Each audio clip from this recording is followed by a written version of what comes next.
What a beautiful day to be in a beautiful place. Founders Park here in Columbia, South Carolina. Ray Tanner Field getting soaked before first pitch between second-ranked Texas and South Carolina. The Longhorns come in on a roll. They have been in the top 5 all season long, ready to keep it rolling against this South Carolina team that certainly is searching for some offense, some pitching, some defense, just something positive to hang their hats on. Dave Neal alongside Greg Olson. And Greg, obviously, we've got a really outstanding team that's thinking about Omaha National Championship against a team that's just trying to put the pieces back together. What do you make of this series?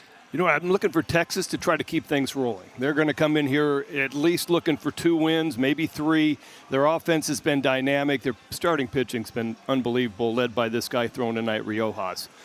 South Carolina, on the other hand, trying to pick up the pieces after Palmineri leaves, and I think that they're trying to find a way to get some momentum going as this season gets to the halfway point. Well, obviously, this will be a tough task for South Carolina against this Texas Longhorn team that has been really raking with the best of them, top 4 in the league and in offensive production, and it's really led by Robbins, who's been just fantastic in this lineup. Yeah, Aiden Robbins leading this team, 372 batting average, tied for the lead, 10 home runs. I mean, his numbers are off the charts, all over the board, doing it in the outfield, doing it on the base paths. Aiden Robbins has been just an absolute dude in the middle of this lineup. Robbins hitting 372. You see where he ranks on this team in just about every category. He has just been on a mission. He throws in 10 homers and 31 runs batted in just to top off what has been a great first half of the season. Meanwhile, this South Carolina team, obviously, if you follow the game, you know that Palmineri was let go as a head coach back on March 21st. That meant that Monty Lee, who has been a head coach at Clemson and College of Charleston and been here at South Carolina as an assistant, takes over this program. What does that mean for South Carolina here the second half of this season? You know what? He comes in and he is trying to put the pieces back together. And when we talk to him today, he's going, okay, little aspects of things that I would change if I am the head coach. And he went through them, and a couple of them are pretty fascinating. One of them for me is the pitching coach has taken over the pitch calling. And so that's something to keep an eye on as the year moves forward. Will the ERA come down a little bit? Well, the man that's going to get the start tonight, Alex Valentin, who actually started on Tuesday, but only 1 inning of work. This will be his 3rd appearance on the mound in a week. He threw an inning in Athens last weekend. They give him the ball today. And what do we expect to see out of Alex Valentin? That's a great question. I mean, fastball's legit. It's 91 to 94. Slider, changeup, good mix. Slider mainly to lefties, changeup to righties, and he's got a really nice mix of pitches. It's just going to be, he threw an inning on Sunday. He threw an inning on Tuesday. How fresh can he possibly be right now? And the deal with Alex is they're just going to ride him as long as they can ride him. If it's 1 inning, 2 innings, 3 innings, whatever, they're just going to monitor the situation, see what his stuff still looks like. If he can hang on here and get some outs against this Longhorn lineup that's getting set to step in the batter's box. Ethan Mendoza will lead things off, the second baseman. The junior transfer out of Arizona State, second year with the Longhorns, who was hitting .289 with 6 homers at the top of the lineup. And a little shuffle from Valentin. First pitch in there for a strike. A little shimmy. Well, if you thought that was something, wait till you get a gander yeah. at Ruger Riojas of Texas tonight when he gets on the mound. Foul straight back, 0-2. This Texas lineup. 4th in the conference, 305 as a group. Everybody's chasing Mississippi State. They're the top hitting team in the Southeastern Conference. Tinney to follow behind Mendoza. He's got 7 homers, and then Robbins, who we talked about in the open, with 10. Fouled back again. Valentin pumping in some 93-mile-an-hour fastballs here to get this one started. You got to think he's excited. It's his second start, but again, Tuesday was just 1 inning. So here you go, the second-ranked team in America. Well, I'm sure he's starting the game on Tuesday, and he's going, all right, you know what, maybe I can get a little bit of work in this weekend, and then here you are. You're starting against number 2 Texas. Fouls that one straight back.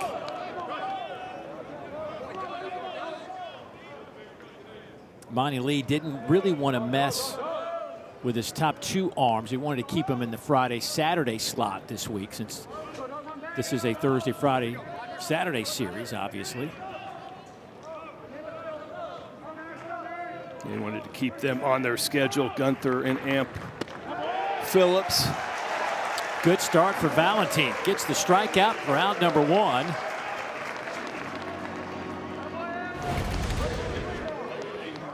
Well, this is the first time Valentin had shown that little slider in. It had been a lot of fastballs, and the conversation was, you know, where's Mendoza at in the box? Can you heat him up with fastballs? That time, Valentin goes with the slider, catches the inside part of the plate. Here's Carson Tenney, a Longhorn catcher. 6'4", 240 behind the plate, riding a 6-game hit streak. Went 4 for 12 with a home run last weekend against Oklahoma.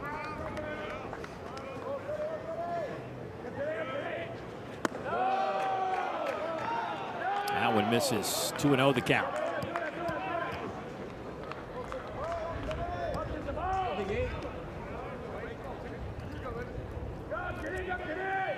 Tenney spent a couple of years at Notre Dame. Big swing and a miss. Tenney had an All-American campaign last year with the Fighting Irish. 48 games, hit .348 with 17 home runs.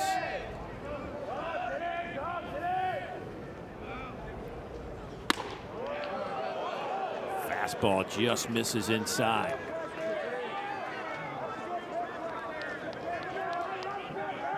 He has reached base in 26 of 28 games, and just this week named to the midseason watch list for the Buster Posey Award for the best catcher in college baseball. And if you want to see what kind of power he's got, this was Saturday. Yikes! Against Oklahoma, a no-doubter, as the Longhorns swept the Sooners. That was his 7th home run of the year, 21 runs batted in. And the 3-2 up and away, so that's the 14th walk of the year in 23 1/3 innings for Alex Valentin. Well, you see the respect of Tenney. That's a 3-2 changeup. After, I think he showed him one fastball, maybe one. Everything else was off speed down, and that changeup he left hanging out on the 3-2 pitch. He missed up and in on that fat 93-mile-an-hour fastball. It was the only one he got. So here's Aiden Robbins, the junior out of Yardley, Pennsylvania. This is inside again. Leads the team with 14 multi-hit games, 10 multi-RBI games. He's reached base in 13 straight. It's just been a stellar season to this point for the 6'2", 205-pound junior.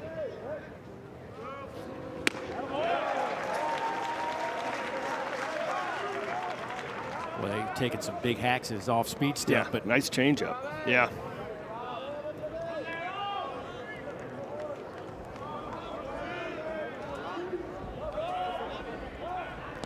throw back. Boy, good throw over there on the back side of things. Might have made that a little bit closer. Bo Holland's over there at first base.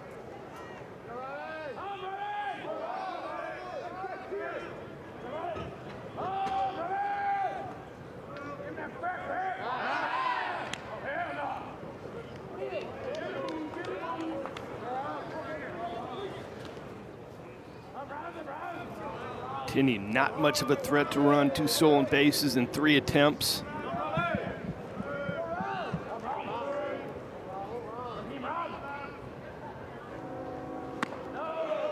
Missed inside again with the fastball.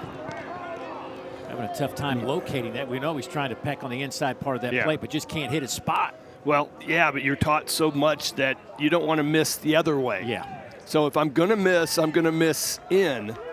And having watched Robbins swing the bat, it's a lot of loud noise outer part of the plate with him swinging. And you don't want to give him something good out over the plate. So, all right, you know what? I'm going to miss. If I'm going to miss, I'm going to miss in. I'm not going to miss out over the plate. So that's what we're seeing right now. Look for, man, it'd be tough with runner on first base, only one out, to go with a 3-1 changeup right here. But if you can find a way to land one on the bottom of the zone, you might get a double play ground ball.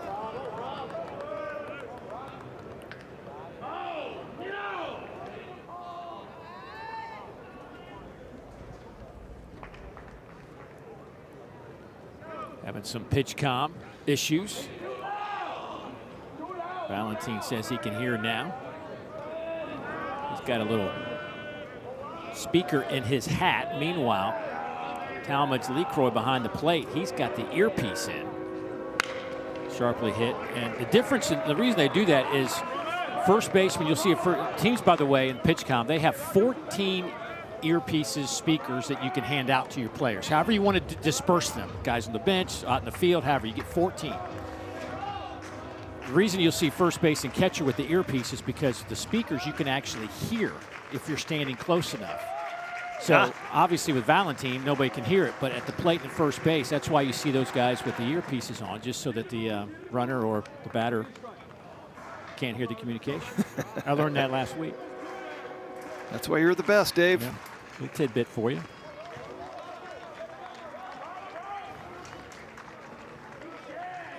Here's a 3-2.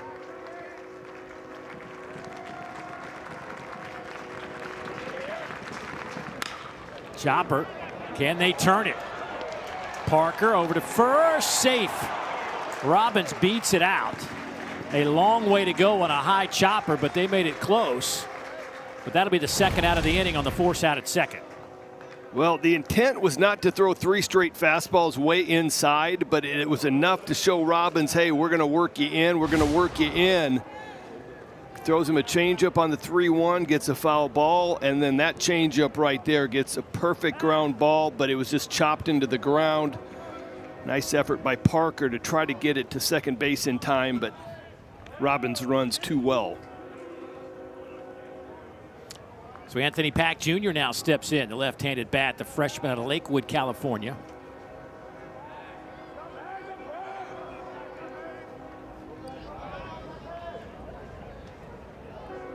He has started every game as a freshman for Texas. Went 3 for 10 last weekend against Oklahoma.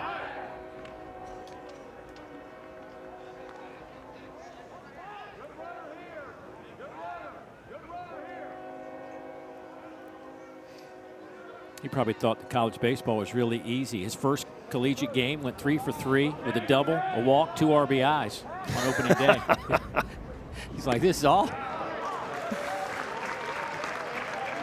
I wonder which person probably went up to him and went, it's not that easy. Yeah, I bet there were enjoy it. A handful of people that made mention of that. Still a good start for the freshman, 278, 4 homers and 26 runs batted in. Ground ball, that one's off Valentine's leg. Did they get the tag? No, a whiff on the tag by Hollins.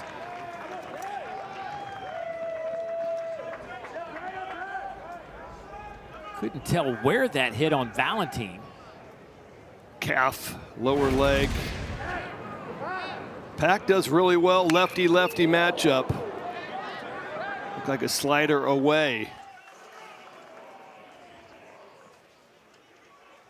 Smart play, heady play over there by Hollins, just to realize, hey, you know what, I got one play at this. And it's him coming up and trying to make a tag play on the ball off of Valentine.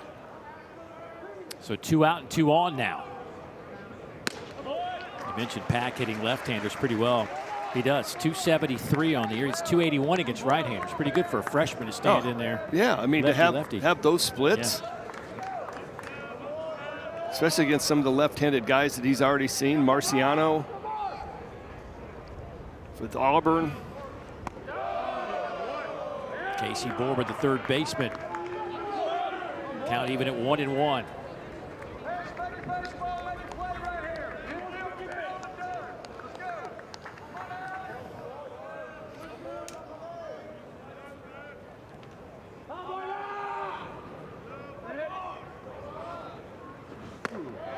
There's a strike. catches a piece of that inside part of the plate to Bourbon. A junior out of Santa Ana, California. 3rd year with the Longhorns. He's reached base in 21 straight. Boy, he had a good series last weekend. Went 5 for 11 against the Sooners. Swing and a miss. They'll get the tag at the plate. Inning is over, and Valentin throws 23 pitches and strands 2. Heading to the bottom of the 1st.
Over the years, a lot of great restaurants, and one of the best ballparks you will find in America right here at Founders Park. And the guy that gets the ball for the visitors today, Ruger Riojas, the senior out of Wimberley, Texas. And man, has he put it all together here in 2026. The numbers don't lie. No, I mean, that's ridiculous. 64 strikeouts to 7 walks. Fastball, cutter, slider, and a knuckle split, which I still haven't figured out yet, Dave. But he is a very athletic pitcher. You're going to see a little bit of that shimmy. You're going to see different leg kicks. He's going to drop down sidearm. He's going to drop down sidearm and throw a changeup down there when it does not seem like that's a great pitch. He finds a way to mix and match, and he just feels his way through a game. He'll face this lineup. Monty Lee decides to go with the same lineup that produced the win against Wofford on Tuesday night. So Patrick Evans will lead things off. Tyler Bach, Jake Randolph, Talmadge LeCroy behind the plate with 5 home runs. KJ Scobie at shortstop. Luke Yahez right field. Bo Hollins at first. Will Craddock at second. And Eric Parker will hit 9th in this Gamecock lineup. South Carolina offensively has been kind of stuck in the mud. They're tied with Ole Miss at a .260 average, which is tied for last in the SEC. But you know what? Last weekend they played pretty well at Georgia. It wasn't certainly the offensive production they were looking for. Their pitching kept it and kept them in the series all weekend. Of course, they were swept, but they just haven't synced everything up. They'll have one game where they swing it well. They'll have one game where they pitch it well.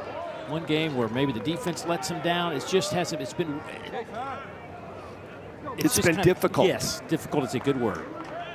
Yeah, and you know what you're doing as a head coach? You're going, all right, you know what? We don't have one side of the room that's doing better than the other. So don't look across the room going, man, if we got better pitching. There's a good start. Evans. Didn't take him long. An 0-1 pitch delivered out to left field. Well, you know what? You just wonder if that Wofford outing, winning 11-0 against a pretty good team, and that's a breaking ball, called a slider, called a curveball, and just left a little bit elevated right down the middle of the plate. Short, quick stroke by Evans.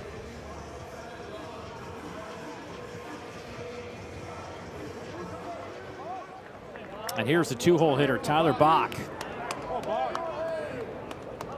Speaking of that Wofford game, he hits this one high out to left. Anthony Pack Jr., shy of the track, makes the catch. Bach against his old school. He transferred in from Wofford, went 4 for 5 on Tuesday night with a home run and 3 runs batted in. You know, that had to make him feel good. Yeah. Yeah, you don't want to go to a bigger school and then come back against your team and get thumped.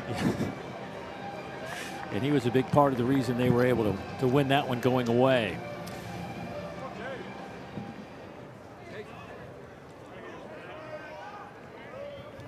Jake Randolph, the senior out of Vero Beach, steps in now. That one's up and in on Randolph. Graduate senior, 3 years at Presbyterian. His first year here at South Carolina was all Big South Conference last year. Playing in just his 12th game this season. Oh, they got him. Boy, Evans was on the move. I don't know if he was just trying to get a secondary lead or if he was going to go, but he definitely was leaning towards second. That's a great question. That's a great pickoff move. It's so hard for right-handed pitchers to pick off a runner, especially on your first attempt. You have no idea where first base is. It's not like you're in the bullpen working on your back picks. And then for Riojas to come up on there, his first throw is about 88 on a dime and gets Evans just frozen. So base is empty for Randolph and 2 outs. That one's up and in.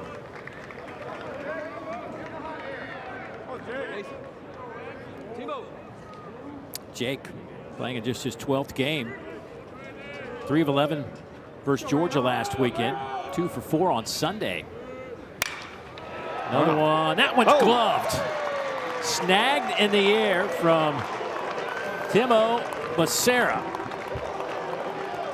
Caught that one off the end of the bat, which kept it in the air just a fraction long enough.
About Patrick Evans getting picked off. All right, I want you to keep an eye on that right there. It's a little flinch move. It's called a balk move.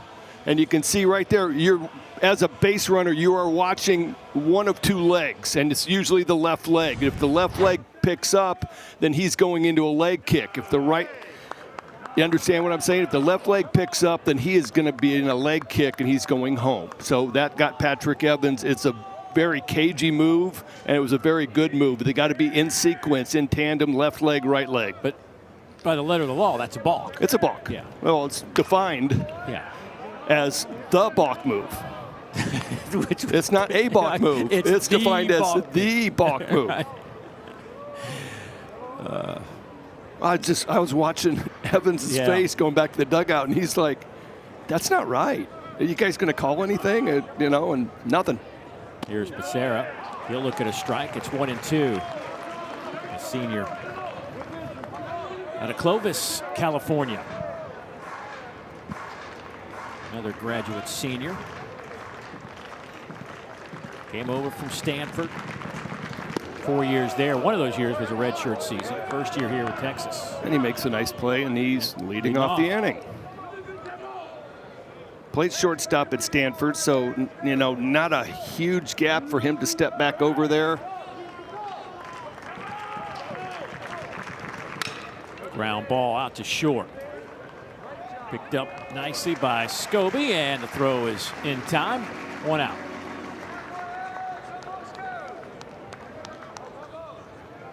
There Jim Schlossnagel went to the portal and got himself some dudes. Last year's SEC Coach of the Year. And kept himself some dudes. Yes.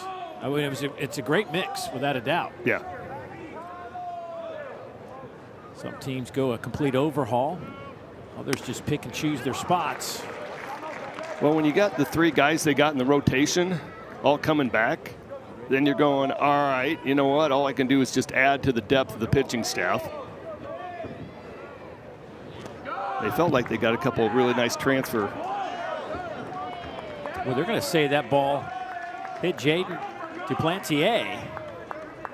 If it did, it went right across his shoelaces.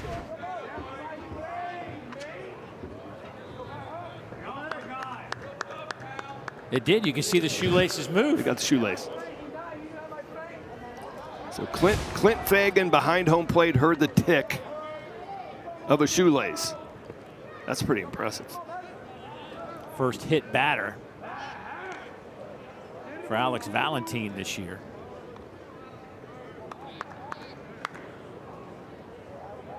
I mean, that might be the greatest hit by pitch ever. Oh, I mean, like, doesn't hurt. You barely even feel it. I don't even know that he felt it.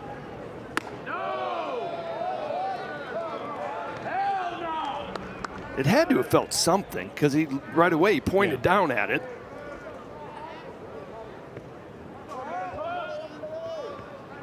Plantier, 8 of 9 on the base paths.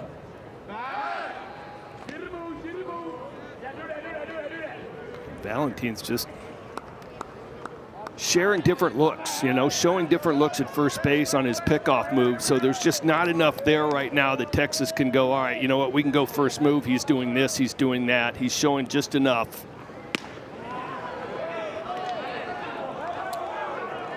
We're 2-0. Maddox Mansour, the freshman, hitting 8th in this lineup in the DH spot. 286, no homers, 6 runs batted in. Pops this one up, way up into the Carolina sky. Will Craddock makes the catch. That'll be out number 2. Hey, more Baseball Friday as Tennessee hosts LSU to start a big 3-game series tomorrow at Lindsey Nelson Stadium in Knoxville. Coverage begins at 5:30 Eastern, 4:30 Central, right here on the SEC Network. And, of course, you can always catch it on the ESPN app.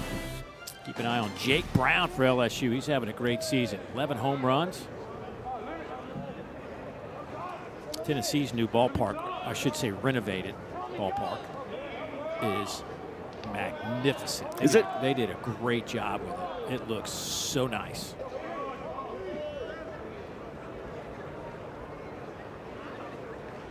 The way things have started for San Francisco, Tony Vitello might want to come back. It's not been a good start out there in San Francisco. Well, that's a big move. Yeah. You know, where you got to go through and you got to trust your coaches and you got to plan every ounce of spring training, and then you got to come to the ballpark and deal with 26, 25 ball players in that clubhouse and everything that's going on there. And then you got to manage the game. Long way to go.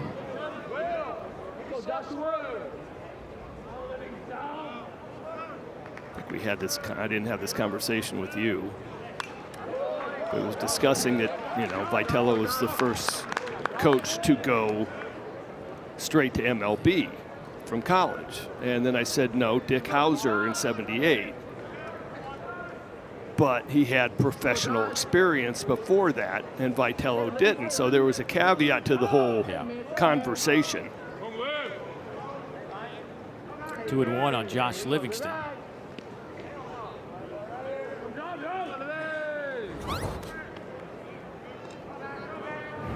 You know, when I was in college at Florida State back in the 80s, because of the Dick Hauser connection to Florida State and New York and the Yankees would play a spring training game in Tallahassee. Would they really? Yeah, it was unbelievable to watch the big leaguers in that little ballpark. Oh, yeah, the short porch and right? Yeah. Yeesh. Yeah. Well, there's a short porch in Yankee Stadium, too. That's a good point. But there's no circus in Wright. Well, I guess there is a circus, I guess, defined differently. But yeah. There's a circus in New York as well as Tallahassee. Ground ball. Well, they had that played exceptionally well. Scobie steps on the bag, and the inning is over. Longhorns leave another runner scoreless after 1.5.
Well, the biggest news off the field so far in 2026 for college baseball was the fact that Paul Mainieri was let go as the skipper of the South Carolina team after a disappointing loss to Arkansas on March 20th. He finished up with a .500 record. Of course, you know, I've known Paul for a long time. Great baseball man, great guy. Yeah. I love hanging around him. I mean, the bottom line is it just didn't work here, and it's I hate it for him. I hate it for the school. But I don't think anybody disagrees that something needed to happen. And Monty Lee takes over, and on an interim basis, of course, he's been here. This is his second stint here. Was with Ray Tanner right before they captured their back-to-back national championships. Went to a couple of College World Series with Coach Tanner before he left to go take over the College of Charleston. Led them to the NCAA tournament 4 times, and then went to Clemson and also 4 times to the NCAA tournament, and then returns here. Brought back by Mark Kingston, who was the predecessor to Paul Mainieri. Monty Lee's a great baseball mind. I mean, he's been around him for a while, and he loves the game, loves these kids. See if his magic potion works on this group. Yeah, I mean, there's got to be a change of thought processes. Things have kind of been digging a hole a little bit. Now I have no concept of what was going on in the dugout in the clubhouse or anything else. But, and there is the man, Ray Tanner. How about this? He is sitting with my former high school catcher. What? I just recognized him. No way. Jeff Churchage. And you're just I'm dead serious. Just so people know, Greg grew up in Omaha. Omaha, Nebraska. And that's his high school catcher. That's my high school catcher that came here to play. That is spent crazy. His career at South Carolina. I had no idea he was anywhere near here. Wow. So as we took that shot, you go, that's my high school catcher. I said, that's Jeff Churchage. That's Church. That is nuts. Well, you see Ray Tanner took over for June Raines, but nobody has done it better than Coach Tanner, and that's why his name's on the field behind home plate. Back-to-back national championships. Just went into the College Baseball Hall of Fame this year, back in February. That ball smoked out into left center. Pack on the run, watches it bounce off the wall. And they'll be at second and third as LeCroy slides into third.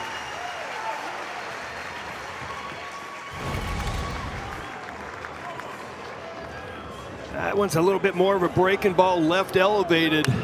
Riojas has gotten a couple up. And I feel like South Carolina is really hunting the slider cutter mode. And they're trying to stay off the fastball, and that's how Riojas ends up getting you out, is a little bit of pitching backwards, breaking balls early, that 95, 96 late. And they're jumping him early on breaking balls. Luke Uhas steps to the plate with 2 on and nobody out. He looks at ball 1.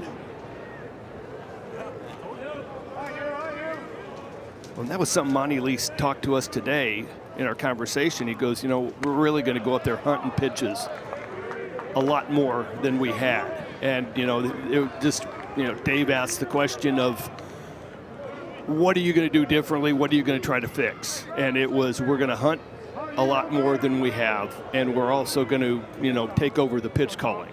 And so a couple other pieces to watch is going up there, or these hitters are going up there with a game plan. And I'm going to say early on, it's trying to take away that man's breaking ball early in the count. 1-2 on Uhas. 288 hitter. That is a called strike 3. First out of the inning, but it was interesting. Nice answer. All right, you're going to take my breaking ball away. Here's 95. Oh, excuse me, 96. Painted on the outside corner. You can see where he's at in the batter's box. He was right dead in the middle. He had moved up in the box. If you're going to move around in the box, somebody's going to see it. Especially if the pitches are getting called from the dugout. You saw Max Weiner there, the Texas pitching coach. Ground ball to the right side. That's a fair ball, but that's going to get a run home, and South Carolina has an early lead.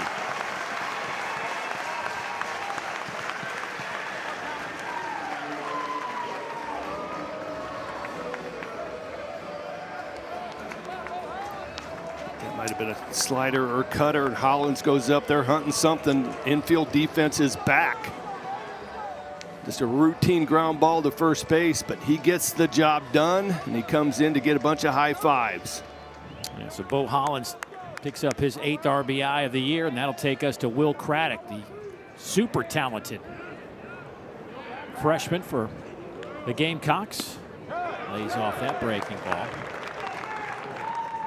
That was the first run allowed by Ruger Riojas since the first inning against Auburn back on March 20th. Yeah, it looked like Auburn had him on the ropes, too.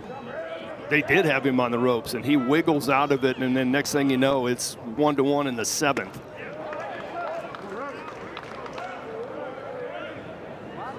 That's what they always say, Dave, is the great pitchers, you better get them early, because once they get a lather and they get the feel of the game, if you didn't get them early, you're not getting them late. Off the end of the bat, going to be a tough play. Craddock flying down the line, and he beats it and gets an RBI in the process. A little nubber underneath the glove of Riojas, and the Gamecocks lead it 2-0. It's a really nice pitch. Fastball in. And Riojas tries to barehand it, and after that, you're not going to get the speedy Craddock. Nice effort by Becerra. 6'3", 225, chugging down that line. Looked like a linebacker. I mean, he is just a freshman. Playing second base for South Carolina. Now the lineup flips, and that one's going to be a base hit. Second one of the game for Evans. Craddock comes around second. He'll stop at third, and Evans with a double. That's his 11th double of the year.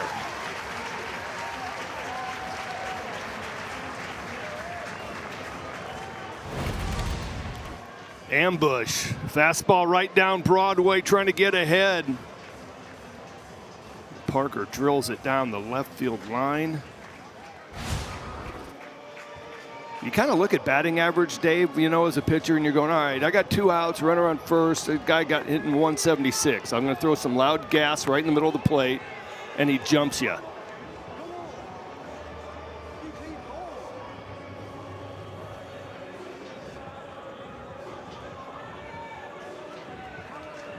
Monty Lee came out to talk to our home plate umpire, Clint Fagan. I think there was an issue. Craddock came around second. And I couldn't see which Longhorn it was, but was running side by side with him like they were in a horse race to third base. I wonder if there might have been a little bit of contact, and that was the conversation. Another sharply hit ball. It stays fair. Bounces in the corner. That's going to get 2 more Gamecocks home. And that'll be a triple with 2 RBIs. And here come the Gamecocks.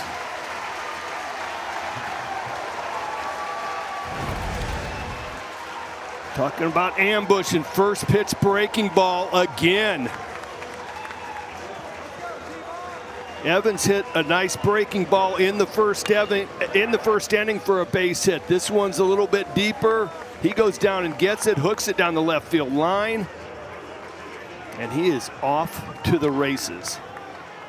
This is the most runs allowed by Riojas all season. 4 on the board.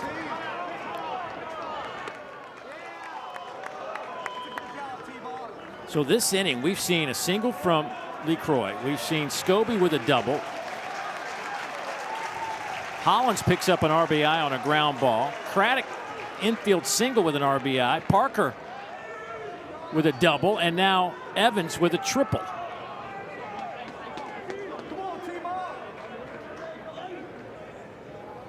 Tyler Bach with a big swing.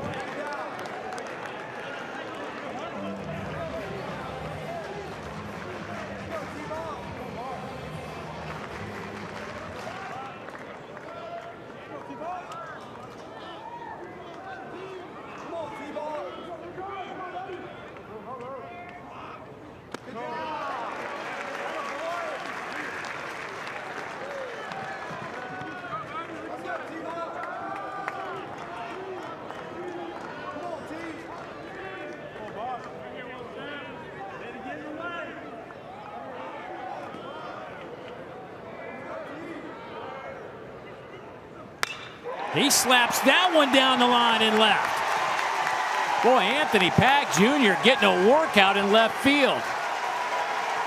Evans scores, and it's 5-0 South Carolina.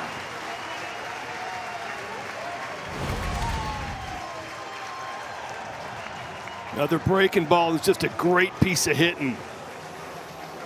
Stays inside of it, shoots it down the left field line.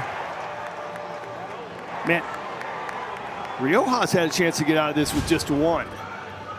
Got a big second, big out, Hollins ground ball. You're like, all right, they got 1.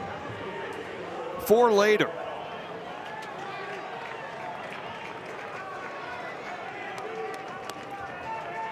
Randolph. He lined out his first time up.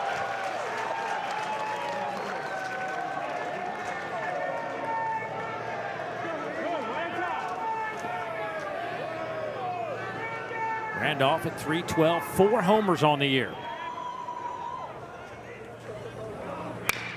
Another sharply hit. Boy, they are just peppering that third base line right now.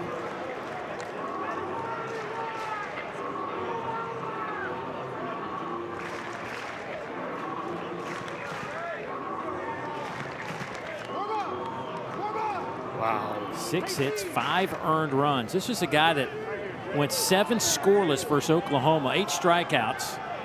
Season high 105 pitches just last weekend. Yeah, same guy.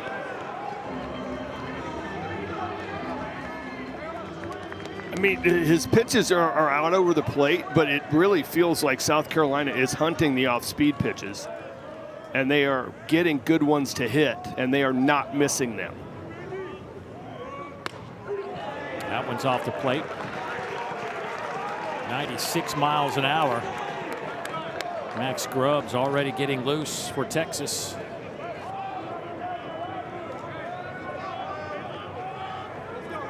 Four of the 5 runs have come with 2 outs. Swing and a miss. And Riojas just looks to the sky and then barks into his glove. He has not seen that happen all year. South Carolina just put up a 5 spot.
Believe what just happened. He'd given up just 8 extra base hits in the first 40 2/3 innings of work this year. He just gave up 4 of those in the bottom of the 2nd inning to the team that has the worst average in the SEC at 260.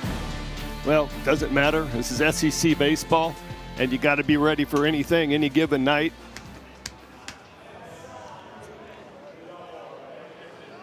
And South Carolina will take a 5-0 lead here into the 3rd inning. Ethan Mendoza will start things off. Back to the top of this Texas lineup. Valentine, by the way, first time through the order. Longhorns with 1 for 7 with a walk and a hit batter. He had 2 strikeouts. 4 of the first 9 were first pitch strikes.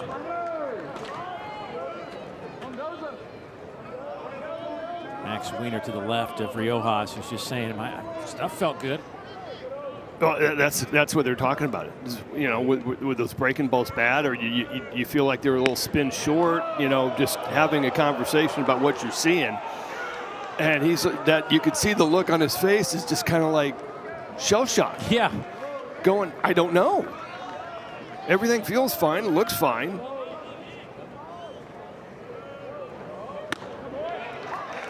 .30 in there for a strike. I mean, I hate to say it, there are days like this. But now this Texas offense has got some work to do.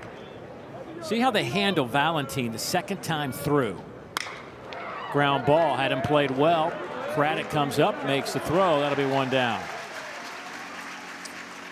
Be sure to tune in tomorrow for Game 2 of #1 Texas, #7 Alabama. A big-time softball series. Catch it right here on the SEC Network and the ESPN app at 8:30 Eastern, 7:30 Central.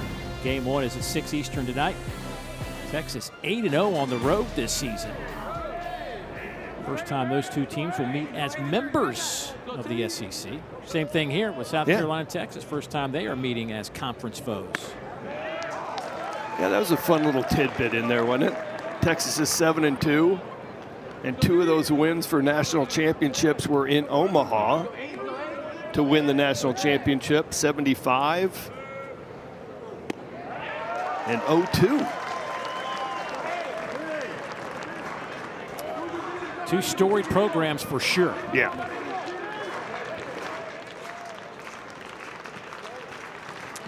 0-2 on Carson Tenney.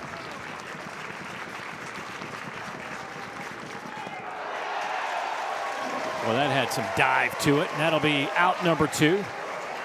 And that'll be the 3rd strikeout of the game. Valentin is feeling it. You can see the little shimmy. 0-2, nasty breaking ball, bottom of the zone. That's another thing Texas has not done very often. They do not chase out of the zone. Very patient team. They're leading the country in pitches seen, a little over 4 per batter. I mean, that is one of the trademarks of a Jim Schlossnagle team, and that is patience at the plate. Yeah. Yeah, and if I have to get good hitters out inside the strike zone, it's going to be a long day. Now back 0-2. I mean, Valentin is just getting the ball, getting the sign, going. I can't believe, I mean, he threw on Sunday, he threw on Tuesday.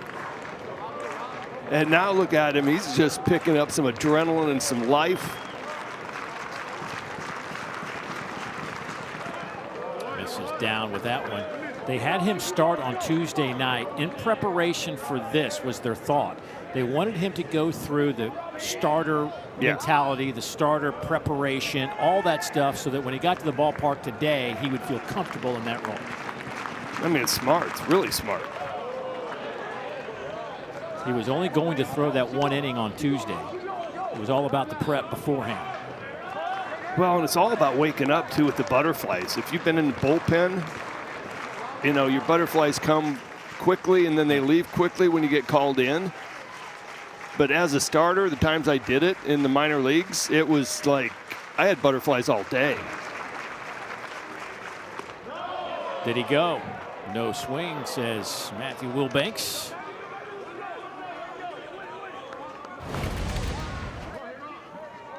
Another look at it, and no, not even close. Hey, it's always worth a check. Hey, it's worth a check. I don't think I'm going too much more with fastballs to Robbins, having seen a couple of those things depart the stratosphere in Auburn a couple weeks ago. That ball is hammered. It wasn't a fastball, but it did not matter. It is bouncing out into the parking lot. That is home run number 11 for Aiden Robbins. Wow. I would say that ball was compressed.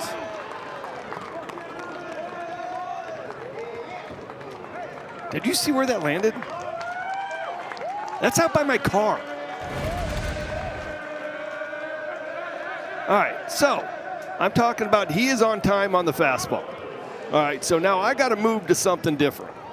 Now, I would have liked to have gotten that thing at the bottom of the zone, but it's still on the outer third of the plate, which is pretty well located. Yeah, that's where I'm parked. That was my car. I thought I was far enough away. 422 feet. A moonshot. I think that might have hit the Artemis. Think so? It's close. That was up there. If they got radar on it, they go, hey, we got something incoming. Right. Wow. But you're not supposed to move that easily off of a 94-mile-an-hour fastball onto a slider. 0-2 on Anthony Pack Jr.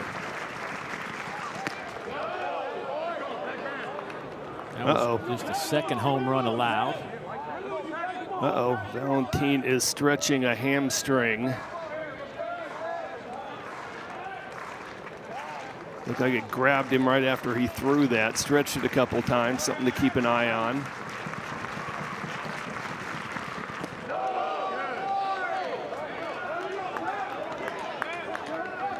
I couldn't tell if it was a left leg, right leg, which one he was stretching. If it is his push leg, you're going to see him pull it in really quick as he goes through this motion.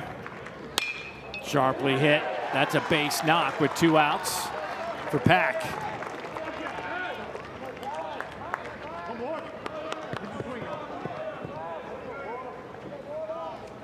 How about the young freshman? 2 for 2 left-handed matchups. South Carolina has nobody up in the bullpen. I would have a little bit of a concern having been a former pitcher and I have a hamstring or a calf grabbing at me. Yeah.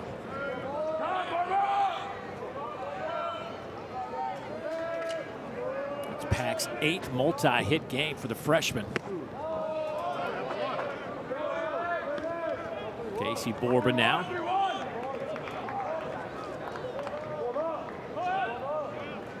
Boy, Valentin was just cruising along, and then he met Mr. Aiden Robbins, who has wrecked a lot of pitchers this year. Oh, man. That one's down. When you give up a home run like that, where like immediately you know it's 400 foot or more as a pitcher, I mean, is it hard to get, honestly, is it hard to get that out of your mind? No, that one you can let go. Okay. The wall scrapers, you speculate, but you learn the longer you pitch, I have to move on.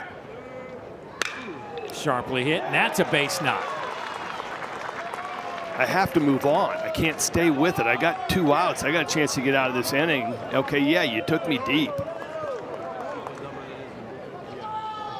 Now we got somebody moving in the South Carolina bullpen after a couple of singles. Borba now with a 22-game on-base streak. Yeah, it didn't take long. There wasn't a whole lot of band work for Zach Russell up in that bullpen. Here comes Terry Rooney, the pitching coach. You know, you talked about it briefly earlier about South Carolina making what you think is a pretty big decision.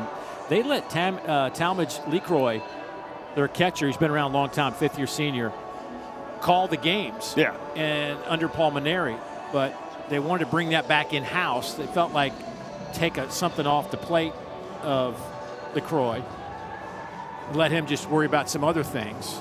And Terry Rooney's taken over the. I'm just curious, like from a pitcher standpoint, you do it one way throughout the fall and early in this season, and then you switch it up. Does that matter at all?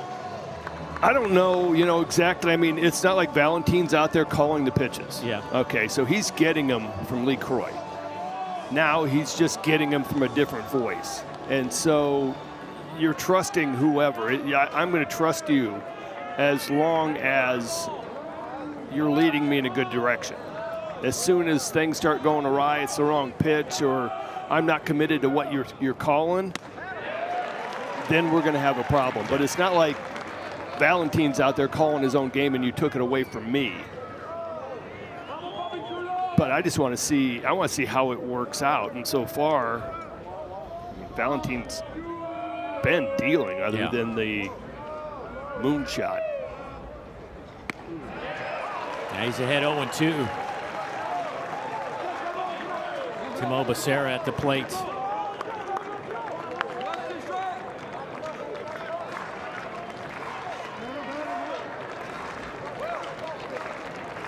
Becerra grounded out his first time.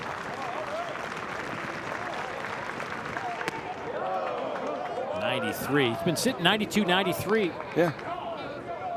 I mean, it's not an issue of the stuff going down. You're running through it, and he went from this first half of this inning to getting ahead, pounding the zone with fastballs and pounding, to now all of a sudden it's a little bit of a nibble, got behind Borba.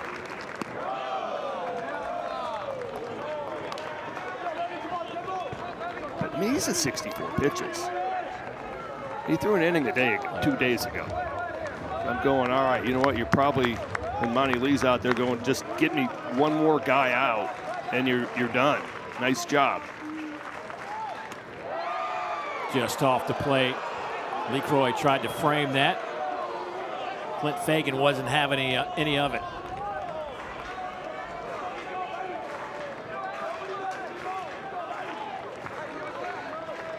Well, now you got all the runners on the bases going on this 3-2, 2 outs. Off the end of the bat, they're going to want to keep this one in play, and Hollins does just get it to end the inning. But Aiden Robbins with his 11th home run of the year. He had 12 total in 2 seasons at Seton Hall. This was a mammoth shot of 422 feet.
Well, you see some of the numbers for South Carolina. 5 for 9 with runners on in a huge second inning that produced 5 runs. Went 4 for 6 with 2 outs. Now, there is a bit of good news if you're Riojas out on the mound. You're only at pitch counts, despite giving up all those hits last inning and those runs, his pitch count's only at 32. Part of the reason is he gave up 4 straight hits on 8 pitches. Yeah, they're jumping him early. They're looking to do something. Now let's see how Texas responds. Are they going to go with fastballs early in the count and pitch traditional, or it's fastballs early to get ahead and then breaking balls late? That one's up in the zone. Now it's Lee Croy hitting cleanup, walked and scored a run.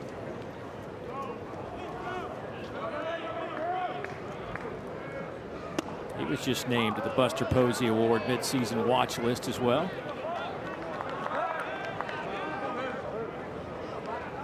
He's got a career high 5 home runs this year. Of course, last year got hurt, only played 17 games, missed the last couple of months of the season. But 2 years ago, hit 4 as a sophomore back in 2023, or 2 years ago as a sophomore in 2023. Got a red shirt in there. He's been around this program for a long time. A solid career, solid player behind the plate. Up and in. It'll be 3-1. Monty Lee calls him just an old school throwback type of player. You know what? That's a pretty good compliment for me. You know, old school.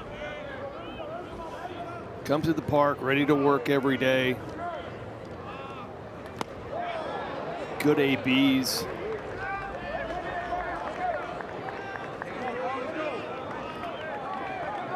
Riding that 6-game hit streak. He has walked 121 times in his career. That's 10th in South Carolina history. But he strikes out here. Was ahead 3-1, but Riojas came back and got him swinging for out number 1. Well, the pitch before that was the key to the at-bat. 3-1, Riojas goes with a cut fastball, gets Lee Croy swinging at it. You see a little frustration. That one, now you get Riojas back into an even count, and he goes with 96, top of the zone. KJ Scobie. Gamecock shortstop.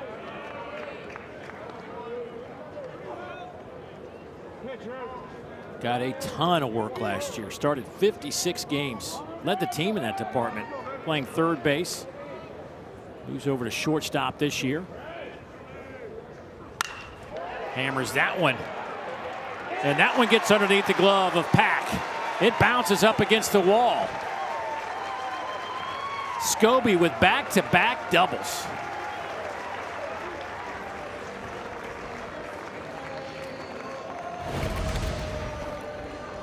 And this is just a fastball right down Broadway, challenge pitch.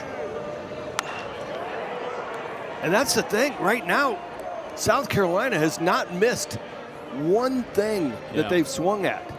Other than that 3-1 cutter from LeCroy, they're not swinging and missing at anything.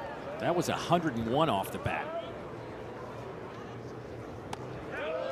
Uhas steps in. Luke struck out. One of 3 strikeouts for Ruger Riojas.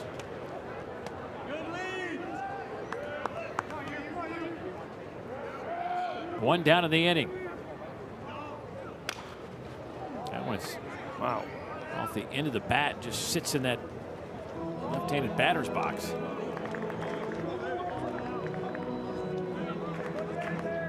Uhas spent 3 years at Louisiana Lafayette.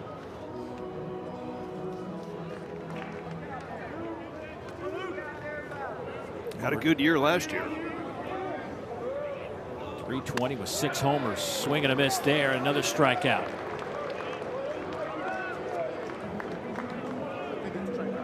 So that is 4. That puts 68 strikeouts on the board for Riojas this year against just 7 walks.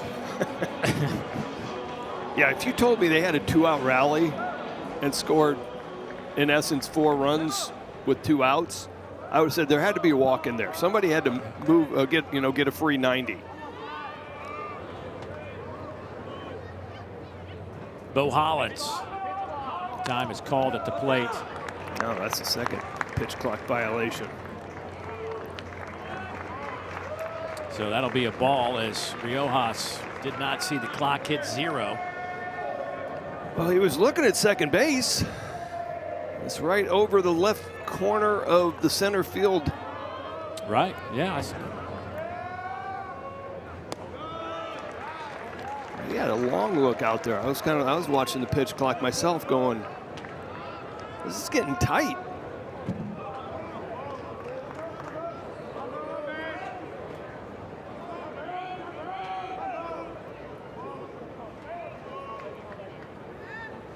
Fouled off at the plate.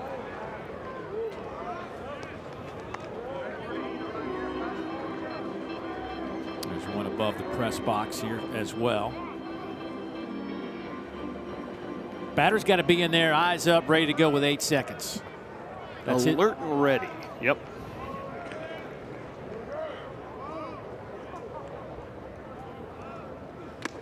Foul tip back into the mitt.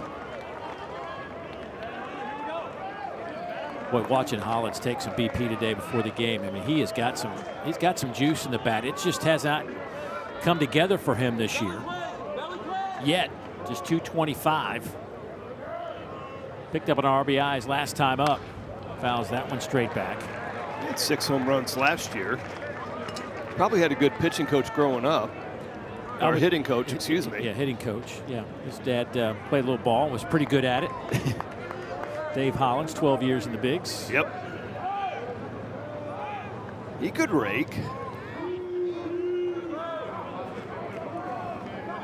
But no home runs this year after 6 last year for Bo Hollins. Change up off the plate. 3-2 now.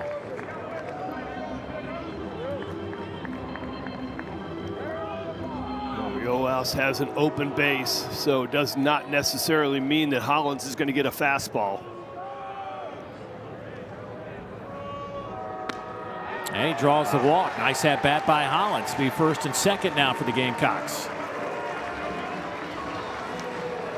That's when you know things are a little bit off, when Riojas is just going and missing with a fastball in that situation. I was expecting something off speed. You got an open base. I can try to take advantage of the situation. 8th walk of the year. Yeah. Will Craddock, he singled, picked up an RBI his first time up.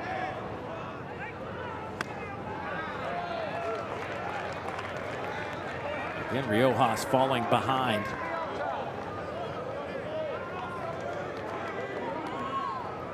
Riojas had one bad game. It was against Ole Miss.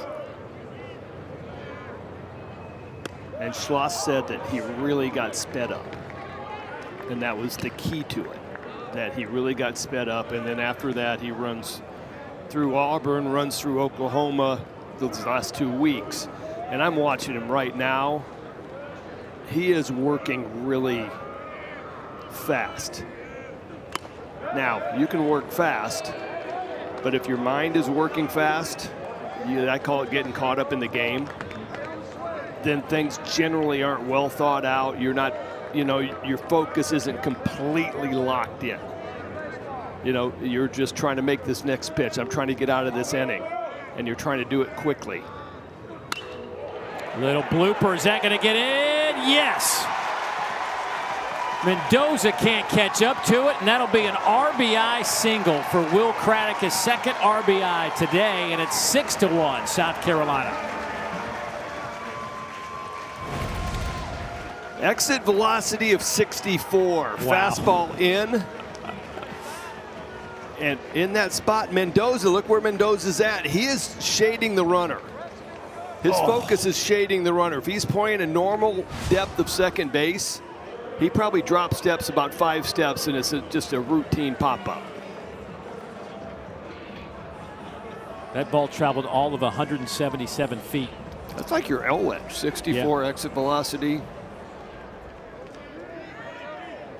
Craddock's other one was that infield single. That's right. He's probably got a combined 120 on the exit velocities. And he's 2 for 2 with 2 RBI.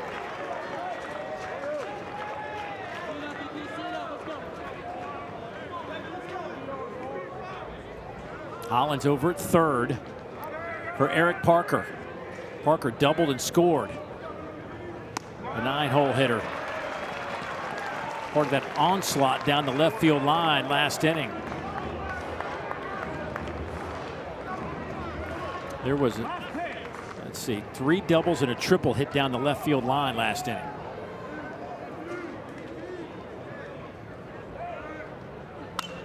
Fouled straight back, 2-1. More impressively for me, South Carolina has 5 of their 6 runs with 2 outs. And you could call the other one 6 of 6 because it was a ground ball to be the second out. Right.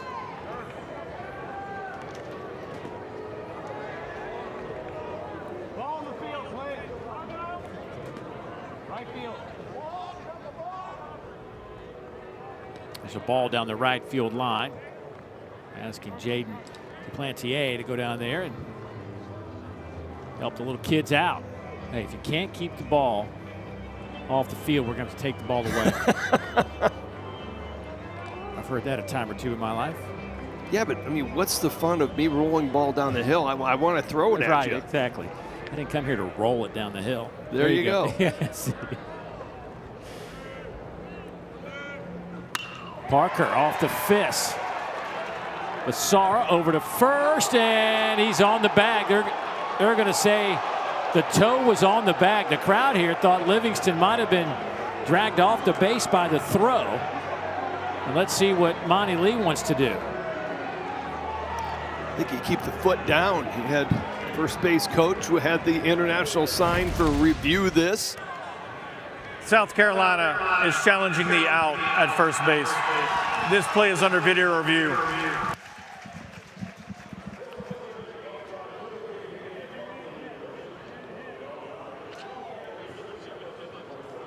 Ooh.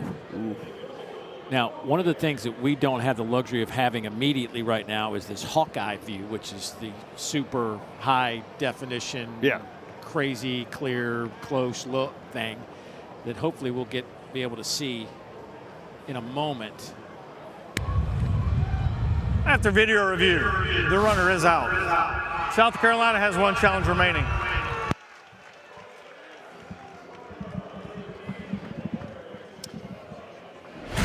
When we come back, we'll talk to Monty Lee as the inning is over, but South Carolina adds 1 to their total. 6-1 is the score.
Carolina leading Texas as we head to the fourth inning. Dave Neal, Greg Olson, and joining us down in that South Carolina dugout is the skipper for the Gamecocks, Monty Lee. Coach, we talked about, like, you were trying to keep the lineup the same after the win over Wofford, had some good offensive production.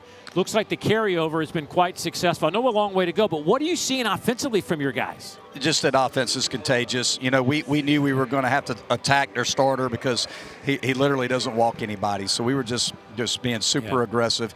Got some cutters and breaking balls up out over the plate, and we were able to hit them. And, you know, we've had a little bit of luck. You know, had the two-out jam job base hit there and a little infield base hit for another run. But all in all, we've hit some balls hard and just got some good momentum going on in the dugout. And Valentin's battling for us, so, you know, hopefully we can keep it going our way. What are you expecting out of him now? I mean, he's gotten you 3. He's thrown twice already this week. Yeah, we're hoping to get him through this inning and just kind of see where we're at. So, you know, hopefully with the bottom of the order here, he can just pound a strike zone and get through an inning for us, and then we'll have to make a decision. All right, Coach, we'll let you get back to business. Thanks for joining us. Yeah, thank you, guys. I mean, I don't think he could have drawn this up any better right now. Now, I know we're in just the fourth inning, but as far as the first 3 inning goes, could you have scripted you getting 3 quality innings from a guy that's making – second start of the week. And the first start was 1 inning, right. And the second start of the week, right. It's just it's been fantastic so far for South Carolina. A little blooper to the right side. Can anybody catch up to it? Oh, Luke Uhas. Did that hit him off the back of the heel of the glove? I'm going with stomach. Okay. He was definitely trying to cradle that one. All right, let's take a look. Heel of the glove. I think he called that. Yeah. It was not in the webbing. We know that for sure. Well, those are those things right now. Those are the things Monty Lee was talking about, giving him the free 90. Now those things, especially the leadoff guy. Yeah, and you're looking at it going, I'm looking at the outfield, and the right fielder Uhas is so deep for these right-handed hitters coming up. I was like, I understand the respect, but when your outfield's playing that deep, okay, I'm taking away doubles, but I'm also giving up those singles. They scored that a base hit. It is. He slid. Oh, come on. He dove. He slid. As a pitcher, I'm really surprised that you're in agreement with that. I just understand the rules that official scorers think. Here's what I'm saying. This is my point. I would slide every single time if I was an outfielder. Why do you think every shortstop comes in and barehands it? Right. Because they're never going to give an air to a guy coming in and tries to barehand a ground ball. Well, that's a good fastball up in the zone. Right? I'm just saying, if you ask Luke, he'd probably tell you he should have caught that. He should have caught it, right. Yes. But just the way scorers think, I can't give that an error. He made a great effort. See Valentin right there with the exaggerated changeup, pull it down thought. Actually, you just need to finish it. Finish your back, bend over. Fouled him straight back, we'll do it again. Pitch count at 73.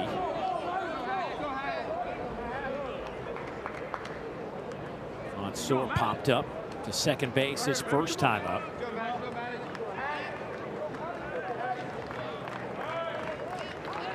Duplantier over there at first base.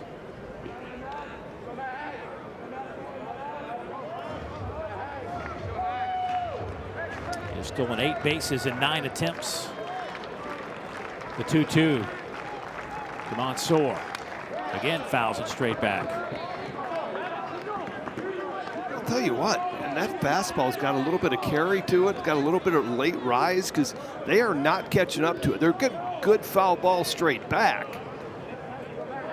But we haven't seen any loud noise out of this Texas offense on those fastballs that look like they are catching a bit of play. Oh, pulled the string and gets the strikeout.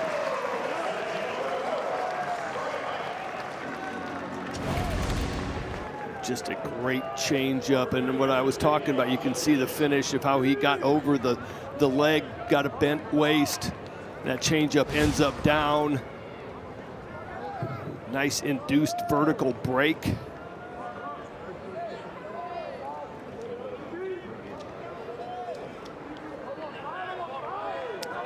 Josh Livingston, the 9-hole hitter.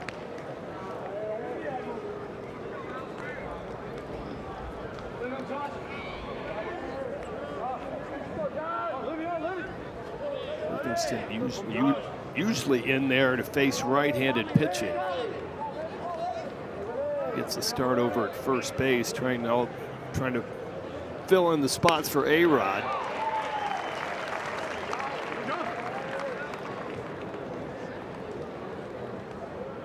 Adrian Rodriguez not with the team right now. He is dealing with a hand injury, listed as week to week.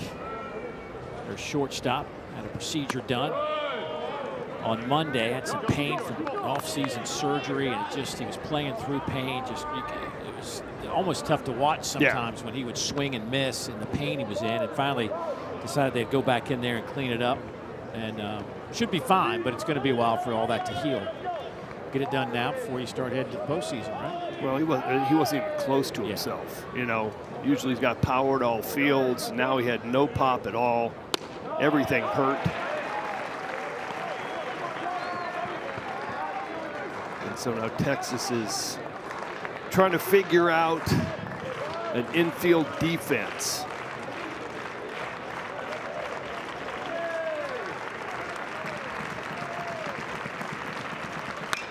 Fouled out of play. One of the things I saw today before the game is Texas was taking a lot of infield work, and Coach Losnagel was actually hitting ground balls to Jaden Duplantier, who hasn't played first base ever in his life.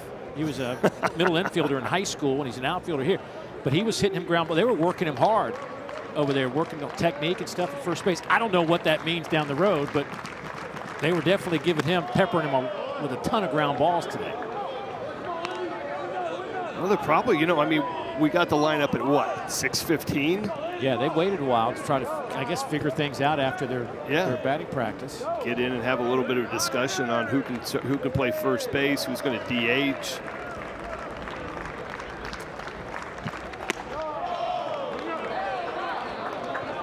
Valentine is nibbling just a little bit right now. As I talked about, 82 pitches. He's got to be running on fumes a little bit. That's when you go to the off-speed stuff, because you have a better feel for it. You're not trying to press it. You're not trying to overthrow it. Crowd out of play. When you're tired, do you go back to more of a four-seam, or do you still, if you've got the two-seam, which one is better if you're tired? If you have both of them, the two-seam's better. Yeah. Because your hand's able to get on the inside of it. You're not forcing it. You're letting it sink.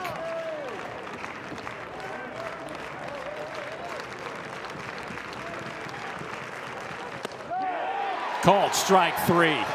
When fastball, now it's dipped a little bit. That was 91 though. Yeah, but I mean, perfect location. So he's been pounding at 92 this inning, and then when he needs to locate, he locks it in and takes just a little something off. And he knew he was trying to get through that last hitter in the order. And Monty Lee coming out of that dugout said that'll be enough at pitch 84, and he got a lot more than he bargained for. Look at the smiles and Valentine telling his guys, keep it going. His third appearance this week, Sunday, Tuesday, and tonight, and he faces the #2 ranked team in the country, and this crowd's going to give him a rousing ovation as he departs. He doesn't want to leave the mound. No.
What a night for Alex Valentin.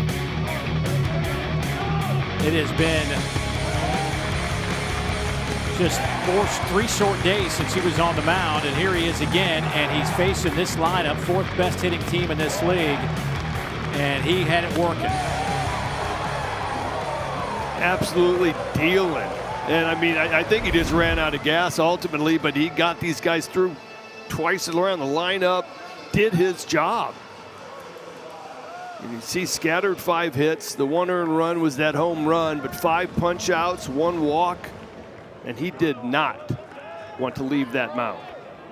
And as you mentioned, the lineup flips over for the 3rd time. They'll get Zach Russell now, the right-hander, and that's the other option is you got a righty-righty matchup now.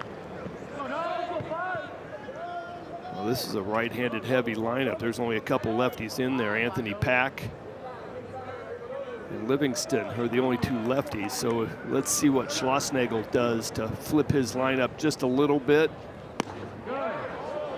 Now, Russell did pitch Friday and Sunday against Georgia, but both games just went a 1/3 of an inning. Sophomore out of Charleston, South Carolina, to West Ashley High School.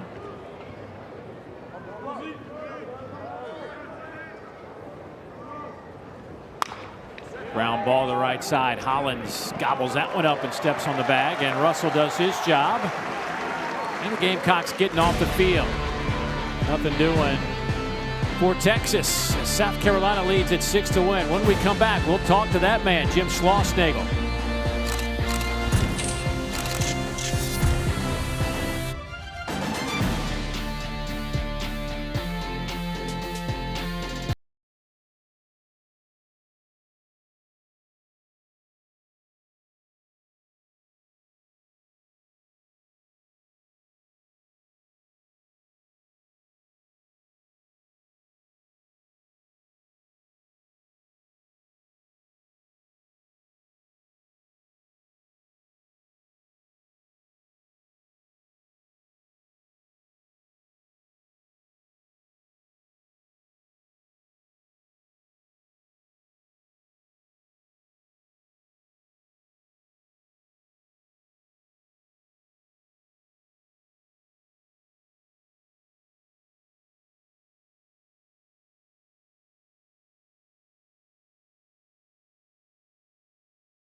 Leading Texas 6-1 as we move to the bottom of the 4th inning. Dave Neal, Greg Olson, and joining us down in that Texas dugout is their skipper, Jim Schlossnagel. Coach, thanks for joining us. Just your thoughts about, I mean, that was just kind of rapid fire there, and now you're making a change.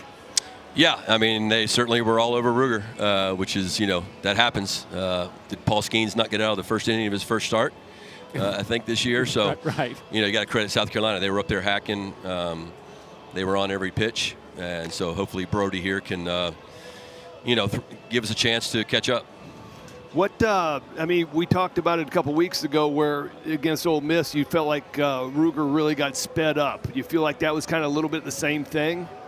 I don't think so. I mean, I don't think so, like, in terms of, like, emotionally or anything. I mean, there's a good crowd here, but, you know, we've been in different ones, you know, where maybe that could have happened. But I just think I can't tell from here. It looked like everything was in the middle of the plate. They were getting great swings. I mean, there wasn't too many balls that weren't landed on, you know, so it's maybe they had something on him. I don't know. We'll find out maybe after the weekend. Maybe they had something on, you know, maybe he was tipping his pitches or something. I don't know. But I don't want to take anything away from South Carolina. They're swinging the bat well. Hey, last thing, and that is Adrian Rodriguez. I think a lot of folks kind of want an update. Where are we with him? I know we talked about the procedure he had done on Monday, but where is he right now? What's the status? He's feeling good. You know, we just have to wait 10 days from Monday, so I guess that'd be Wednesday or Thursday of next week to where the stitches come out, and then it'll just be how he feels from there. I mean, the everything else is healed. Okay. All right, Coach. Listen, we'll let you go on. Thanks for your time, buddy. All right, Thanks, Coach. All right, guys. See you.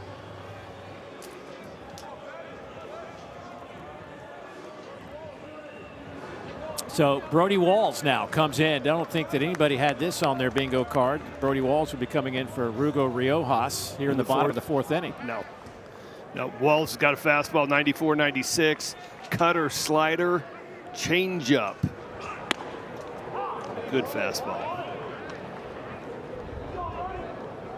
Walls First outing in the SEC this season. Last pitch back at the end of March. That was just a couple days ago against Texas State.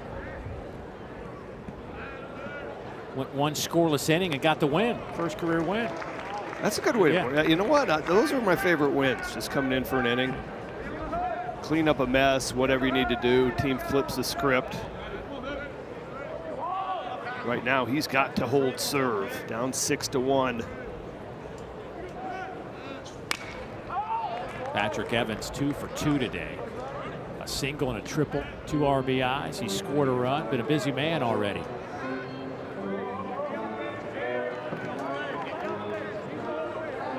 A little bit different look, wouldn't you say, Dave? Yes. 95, two-seam fastball. Nice late action out of Walls. Just pumped a 96 in there for a swinging strike for out number 1.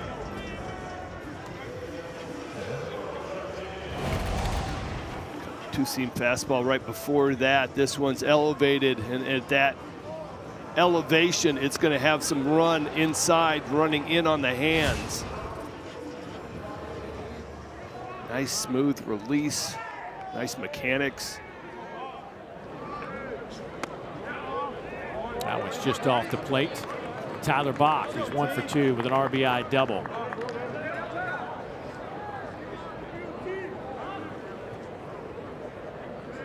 Walls, one of 3 freshmen that got some work on Tuesday against Texas State.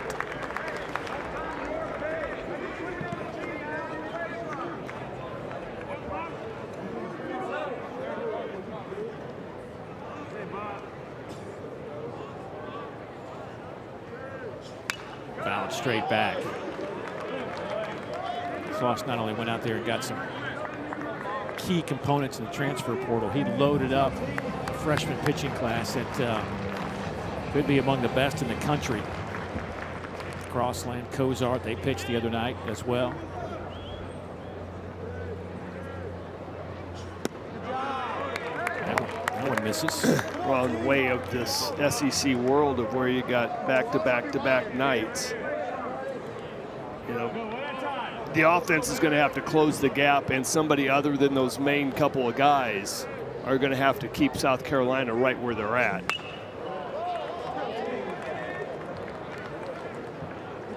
One of those big-time arms. Trying to work back is Michael Winter, another freshman, 6'5". He's been out with an illness, trying to get him healthy. I think he might have thrown a bullpen today. But another big arm for the Longhorns. Swing and a miss. Bach goes down.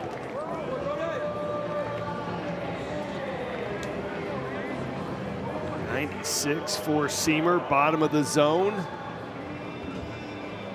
This is your chance, young man, to move up the totem pole. That is a bullpen. You do well in the SEC, you're going to get another chance, and another, and another. Fouled straight back. Can't say enough about Nolan Kane, who handles the recruiting for Texas. Was also at LSU before he went to Texas, and just his ability to identify talent and land them is amazing. He does it every year. He brought in the #1 recruiting class this year. Interesting dynamic. Nolan Kane, who coaches third as well for Texas, actually pitched at LSU in his playing days. Yeah. And Terry Rooney, who's the pitching coach at South Carolina, was his pitching coach at LSU. I saw those two hanging out today a little bit. Well, that's very cool. Yeah, I mean, well, come on, Dave. When you think of college baseball,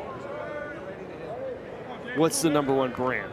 Oh, it's LSU's brand, at least in this generation. That ball's hit high in the air out to right. Lantier will get a beat on it, and that'll do it. I think that worked out pretty well for Brody Walls. 1, 2, 3 inning.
Well, the SEC has dominated hoisting trophies when it comes to college baseball. You see the list of teams that have taken home the hardware.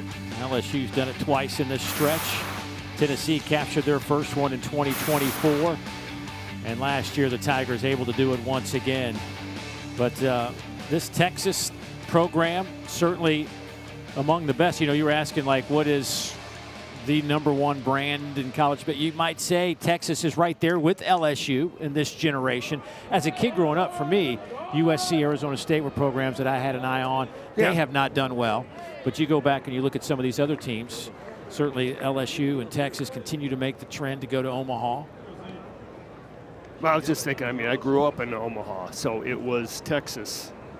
You know, I mean, you just saw the appearances in the national championships. And it was Arizona State. So I'm going, are you really surprised that Texas has the #1 recruiting in the country?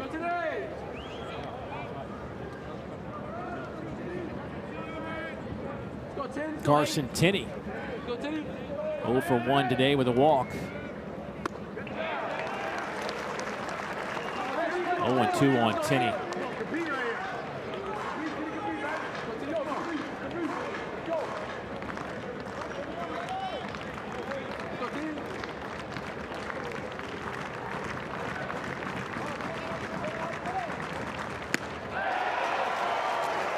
Three pitches.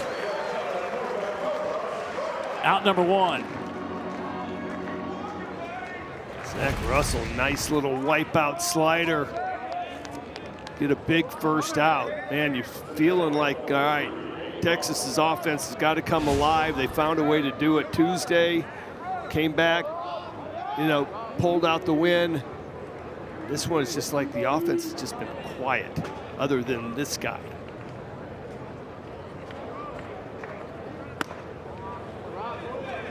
Aiden Robbins, his last time up,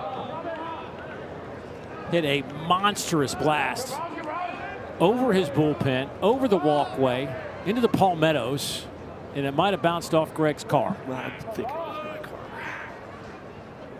I should know better. Did he hit a slider or change? What did he hit? A slider. Yeah. After seeing like 6 straight fastballs, he got on time on those, and I'm going, all right, you're going to have to do something. Kapow! Didn't even get the word different out. The lone Texas run off his bat. And this is what it looked like.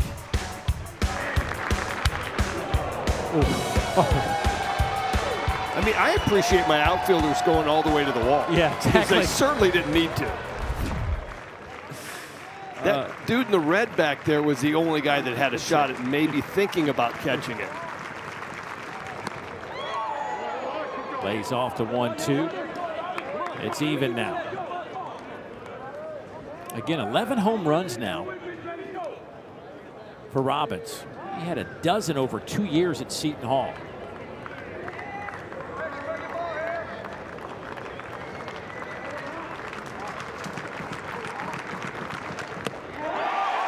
And another strikeout.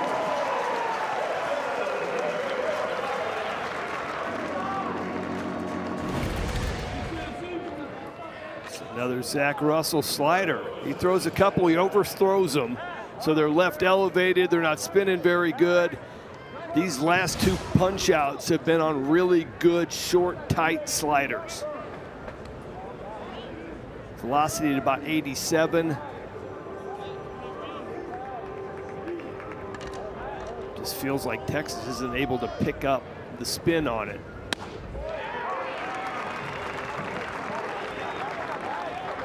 Anthony Pack Jr., they've had a tough time getting him out. Back-to-back singles.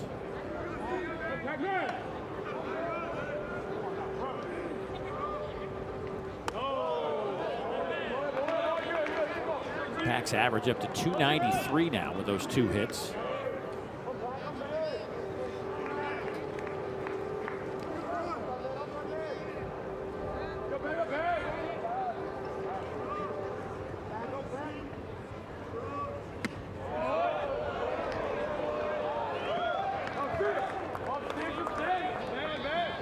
the one I was talking about, that Zach Russell tends to overthrow a little bit. It gets short.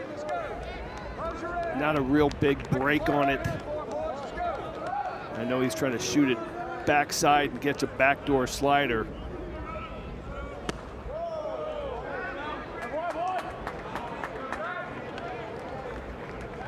Two outs, nobody on, 5-run lead.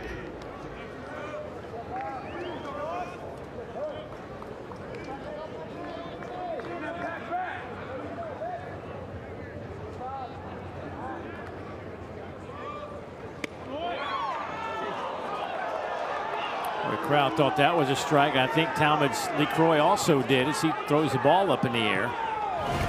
And Clint Fagan putting the old sign up for enough is enough over there in the South Carolina dugout. I mean, where it was caught, LeCroy didn't try to do anything with it. He just caught it and was getting ready to rifle it back like, okay, 3-2. Looked like it was all over the inside part of the plate.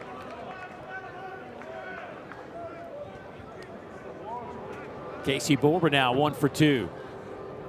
2 outs in the inning. High in the air on the first pitch.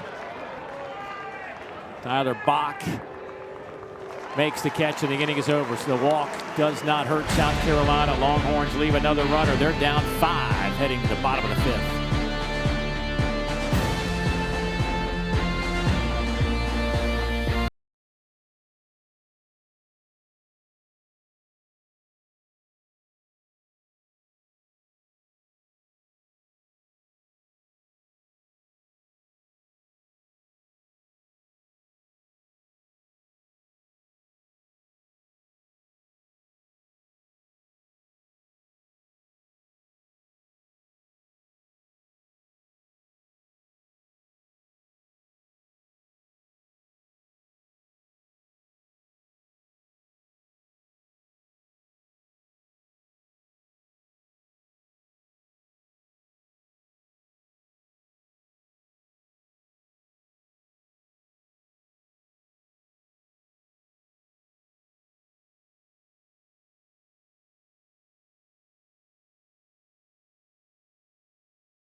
Has all of ESPN all in one place. Visit activate.espn.com to see if you have ESPN Unlimited as part of your TV package for no additional cost. It's all of ESPN all in one place. Sign up or activate now.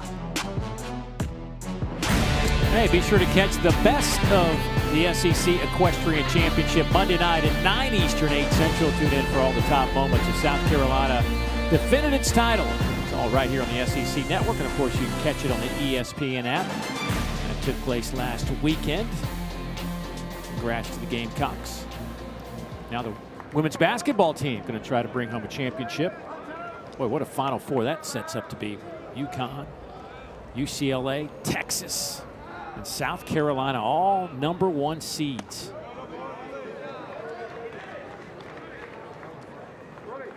Texas and UCLA. Texas only team to beat the Bruins this year. South Carolina and UConn. How about 25 Final Fours? Oh, I mean, for UConn. Absolutely. I mean, yeah. Some teams would take half of those just to get into the NCAA tournament. And he's been to 25 Final Fours. Would you say they're the gold standard? Yes. All right. I would say that they have overtaken Tennessee for that. Yeah. Just making sure we weren't quite on the same page with college baseball. It's a tomato. Right, exactly. It's a era of when you watched. It was a whole thing. So I just wanted to see if we were on the same page. out to center field. Robbins makes the catch for the first out. It's just kind of one of those games where it's just like everybody's just really quiet. You know, Well, guys are making good pitches, and it's just like really quiet, and the offenses have gone quiet now. And it's either going to stay this way for the rest of the game or one team's going to wake up. I will say this. I think part of the problem is with this crowd here is that they have seen some really strange things that have not gone their way for the last few years. And maybe they're waiting for it to cave in. I mean, seriously, as a fan, you're like, well, this is great. All right. Now you got to win them back. This is where this is how you do it. Yeah. You want to know what the bad part about that is, Dave? High in the air. It's going to stay. I do want to hear what the bad part is. Catch is made over there at third by Borba. Bad part is that it happens to athletes too. Yeah. I call it a shadow. I call it, it's where you have the shadow in your mind of going, all right, everything's going really good, but last week everything was going really good, and then it just kabloom. Yeah. So yeah, it kind of works all the way around the field. And so Texas has been able to come back and snake some wins late, So they're going, all right, just keep us right here, get our offenses, and maybe on the other side of it, South Carolina has this image of some bad things happening when they've gotten leads. And they're just kind of sitting around waiting, going, all right, one bad thing happens, and here comes a waterfall of events. Well, it happened Sunday in Athens to South Carolina. Yeah. So this offense needs to stay alive and find a way to get one more. West has popped up a mile in the air, but that's going to be in the seats. A lot of people turn their heads on that. You got to make the play down there. The last thing I'm doing when a ball's coming my way is turning my head. Yeah. That's it. That's the last thing I'm doing. And he's explaining it to her too. He goes, I didn't even look up. I thought I was getting hit right on the head. I lost it right there. It landed there.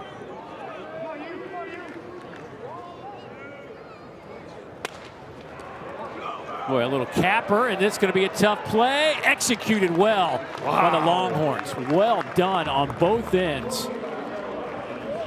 Walls gets there in a hurry. That's some good defense by Texas to get him off the field. Just great defense. Watch Livingston right here. He knows that it's going to be a tough play for him. He lets it go. And the old 4-1. Walls covering. Texas rolling back up to the plate.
SEC baseball, nothing like it as you look at the SEC standings. And boy, how about Mississippi State and Georgia going at it this weekend? Texas right there at 7-2, tied for first in the league. How about 7 sweeps last weekend? A record. That's unbelievable. I mean, just nuts what happened, but the race is still on. I mean, all these teams, this is just the 4th weekend of 10 in conference play. And the fact that South Carolina is tied at the bottom of those standings right now, leading this Texas team, I think has probably captured the attention of a lot of college baseball fans. I love listening to the pundits trying to explain why there might have been 7 sweeps. Because I'm just going, nope, no idea. Yeah, I don't know how you explain it. I mean, you can't. You look at Florida, and they go to Alabama and just can't throw a strike to save their lives, get swept in Tuscaloosa. Then they go to Arkansas, top 5 team, and their arms look like what we all expected. Guys throwing 95 to 100, throwing strikes, and they sweep Arkansas. Yeah, and then bigger part of it is Arkansas hasn't been swept at home in, what, a decade? Yeah, it's like the 3rd time in 25 years. No, Dave no. It just doesn't happen. And then Florida loses to Jacksonville on Tuesday. Yeah, I'll go figure. I love the SEC. I mean, it's just entertaining.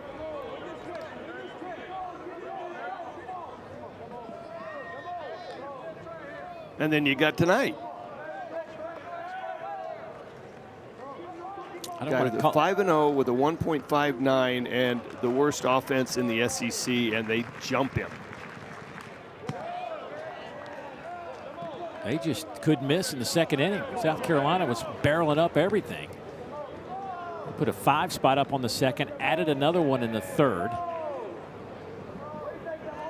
I don't know if you call it a spot start since he threw an inning on Tuesday as a starter, but you get Alex Valentine, who is making just his 2nd career start. Gives you 4 2/3. Becerra out to center, and that one is dropped. Bach had a beat on it, couldn't hang on, and that'll go down as a double. Becerra gets this inning started off nicely for the Longhorns. And that's what you need to get things started. Great effort. Lays out, comes out when the glove hits the dirt. You ever feel like you got a point in the game right now that is now officially the momentum one way or the other shift? I do, and I feel like it's right now. Yeah. Texas has got to find a little bit of offense. Find a way to get back into this game.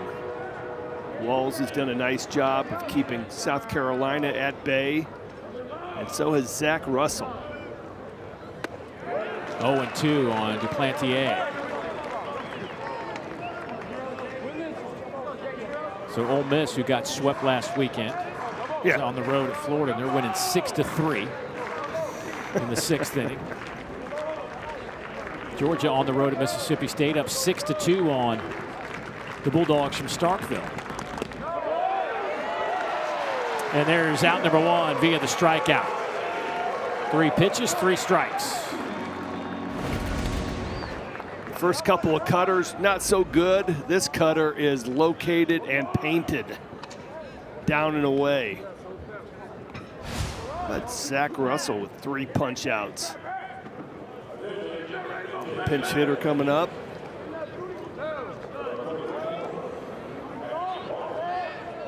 Ashton Larson. There aren't a whole lot of left-handed bats over there on that bench, but here is one, the transfer from LSU.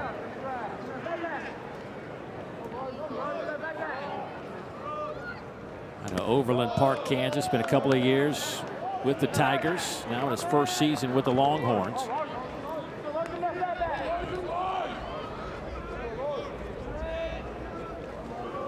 And a big walk-off hit against Oklahoma in Game 2 last weekend. That one's off the plates.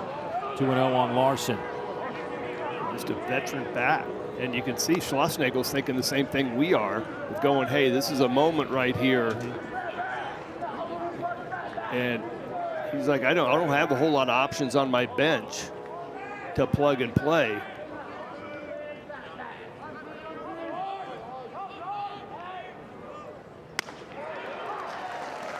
93-mile-an-hour strike. 2-1 the count.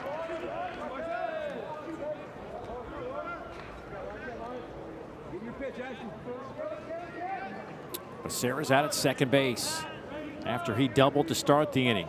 Plantier struck out, and now Larson hitting for Maddox.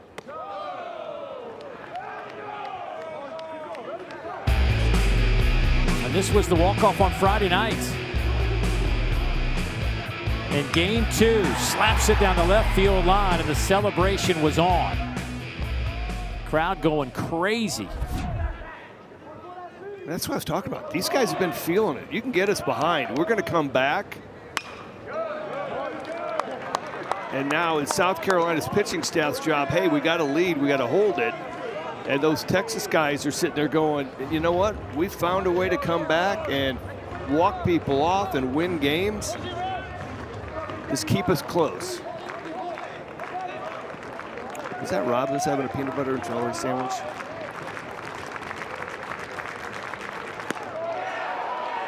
And that one misses in a walk. Boy, the crowd didn't like it. And again, home plate umpire Clint Fagan. Monty Lee is just beside himself on the top step of that dugout, and he's been warned now.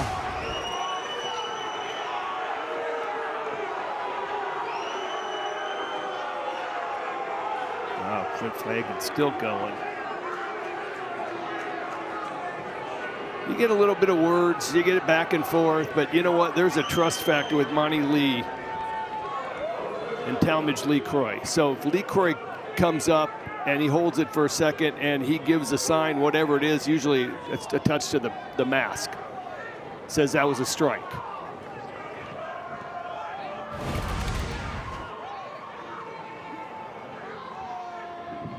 I think he wanted that pitch.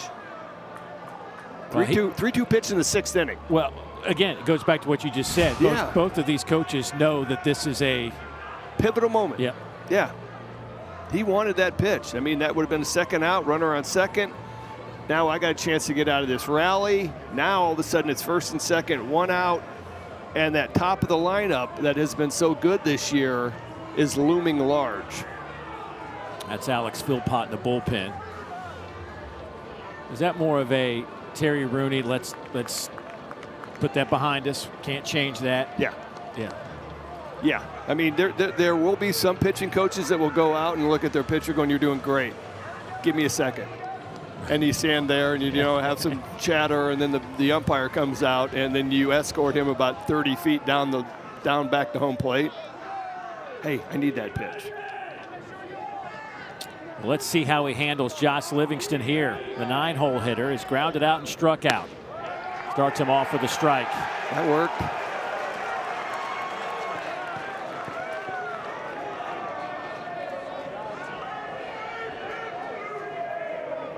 Livingston, a much better hitter against righties.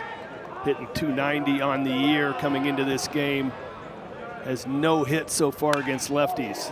High in the air out to right, but it's very playable for Uhas. He makes the catch. Here's the tag. The throw to third. Safe at third. Uhas' throw is right on the money to Parker, who says that they need to check that one.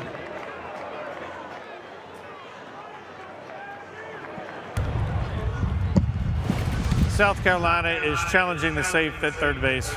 This play is under video review. I think Coach got some bad advice. Yeah, how many times have we seen players do this? Like, I'm not trusting my play. I've seen it in basketball, I see it in baseball, but how about this throw from Luke Uhas? Oh man, this is a cannon. One hop, perfect throw.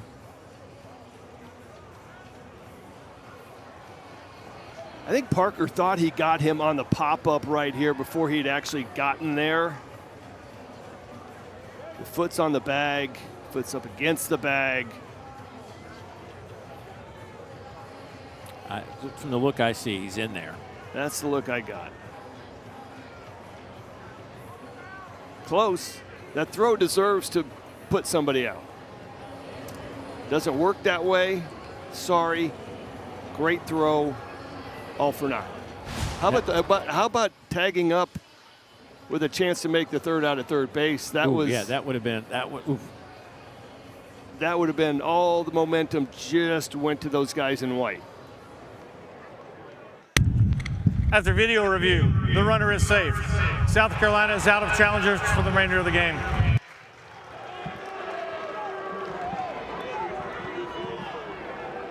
It was close.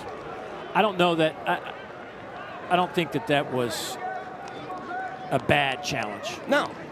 Now you're out of challenges. Yeah, that's a problem for you. But I think that even though Parker was wrong in saying let's review it, I don't think that. I think that was worth the challenge. You know what? You gotta show your players that you trust them, and sometimes you do make decisions that don't always work out. Now, I have no official analytics on this, but I've called a lot of football, basketball, baseball games. Yeah. At any time, I would say that 70% of the time when I see the player say do the headset thing, they're wrong. That's from the Dave Neal Analytics Department. Yeah, just my eyesight. Now in basketball, though, they've got it figured out. They've got the iPad. They've got an iPad guy right behind the bench. And within seconds, he can tell the coach, let's challenge. Yeah, I saw a game, and I mean, it was against Ole Miss and Auburn, and it was just like the Ole Miss dude was right on it. Just off the plate. Mendoza will get to see another one. Boy, a good 2-strike pitch, though. Oh, man.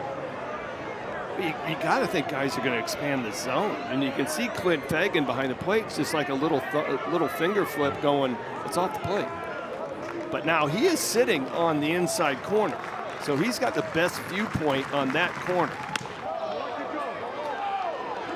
So you're saying because he's on the inside, it's hard for him to really get a good look at that outside pitch. Correct. Yeah.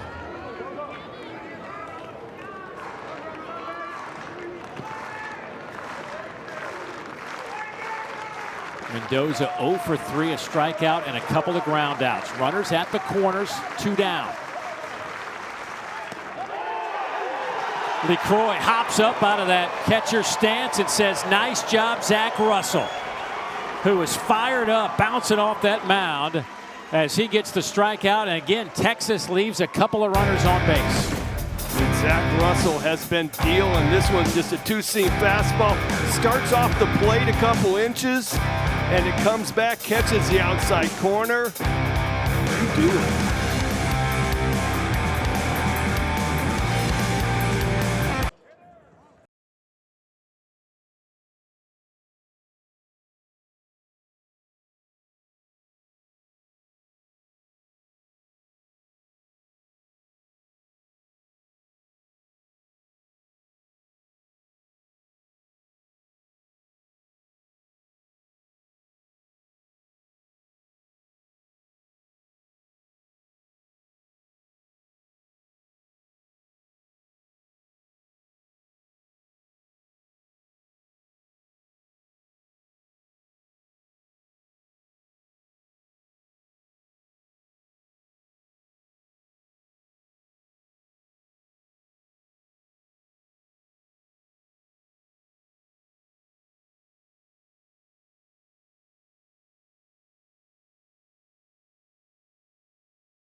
Friday, 5:30, LSU and Tennessee coming your way. They start a big 3-game series tomorrow at Lindsey Nelson Stadium in Knoxville. Coverage begins 5:30 Eastern, 4:30 Central, right here on the SEC Network, and of course on the ESPN app.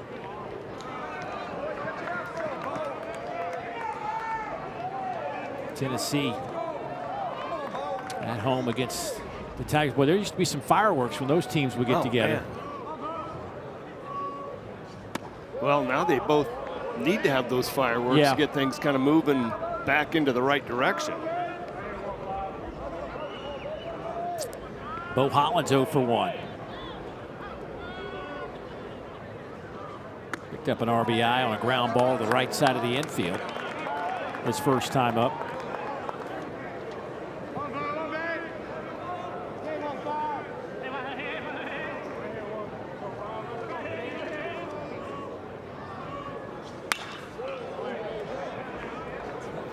Much better hitter ahead versus behind, which you would expect, but Holland's hitting 385 when he's ahead in the count.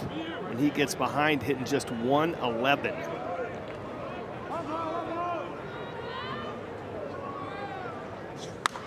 Off the fist. Tenney can't catch up to it. Dave, those are depressing to watch fall. From a pitcher standpoint? From a pitcher standpoint. You just made a good pitch off the fist. I just made a great pitch. Yeah. And he hit a flare that nobody can get to because he didn't hit it high enough. Yeah.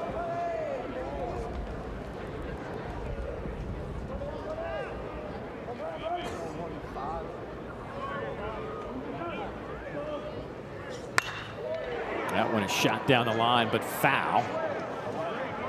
Walls has been exceptional out of that bullpen. He's faced 6 Gamecocks, retired 6 Gamecocks with a couple of strikeouts, and no walks.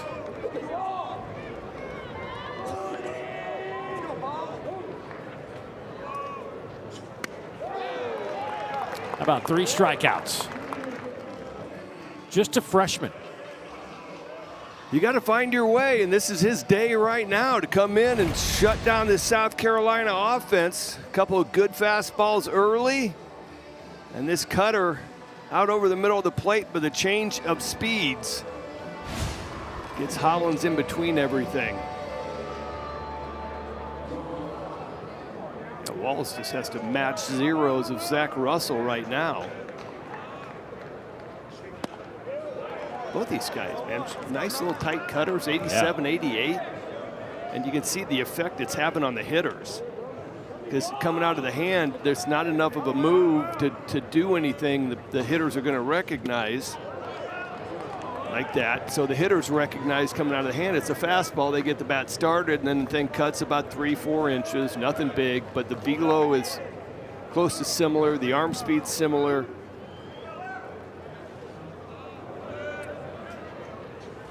That one's way off the plate. Well, get to know these 2 names right here. Will Craddock, a freshman, facing Brody Walls, another freshman. They will have impacts for their respective teams in the coming years.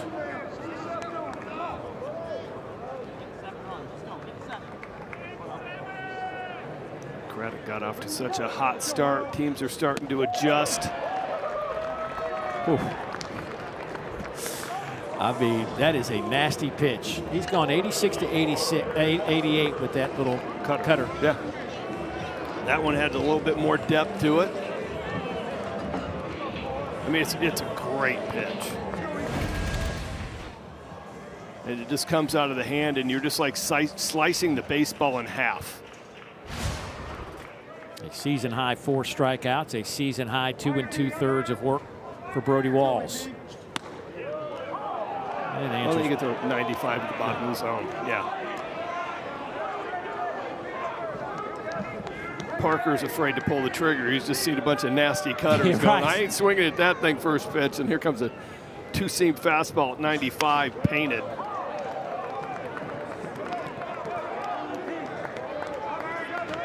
Oh, 0-2 on Parker.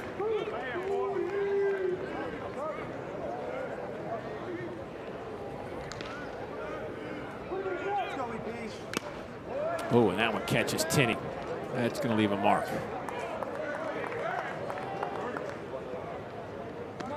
Nothing. He didn't do anything. This is right off the quad. Oh. Little flinch. Gets up, picks up the baseball, throws it back. That might have, his thigh might have an SEC logo on it. Sharply hit and just past a diving Becerra at shortstop.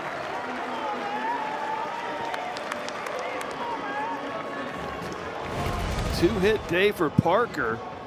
He finally gets that cutter that he's been waiting for, left in the middle of the plate, takes it right back up the box.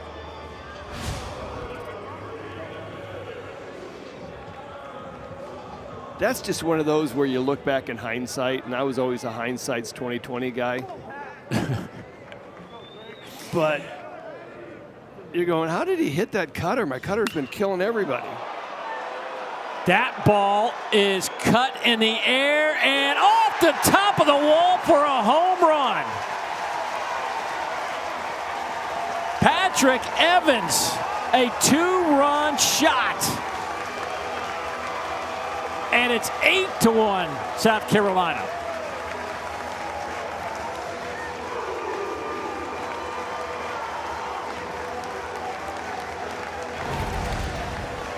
This is what South Carolina has been doing all day today. They have been ambushing early breaking balls. So this little cut slider does not get where it needs to be. Evans is hunting it. He gets it. It's not well located, and he hits it just far enough.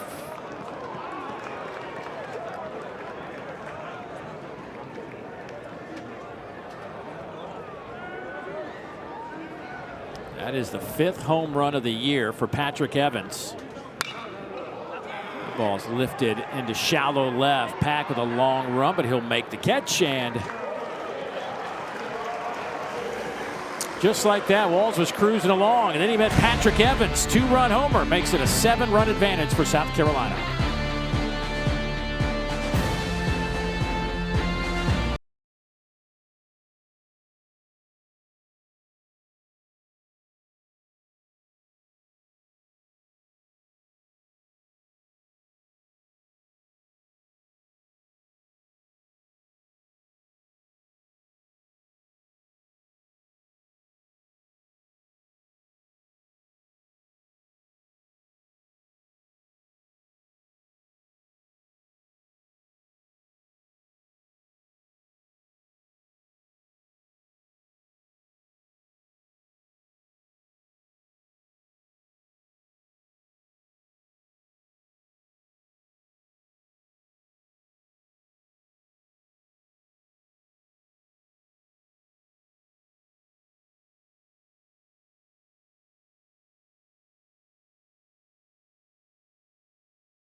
Take a look at today's extra effort brought to you by Regions Bank. And how about the effort, especially in the second inning from South Carolina? I mean, these guys were hunting a breaking ball. They got him, blew this game open in the second, all with 2 outs.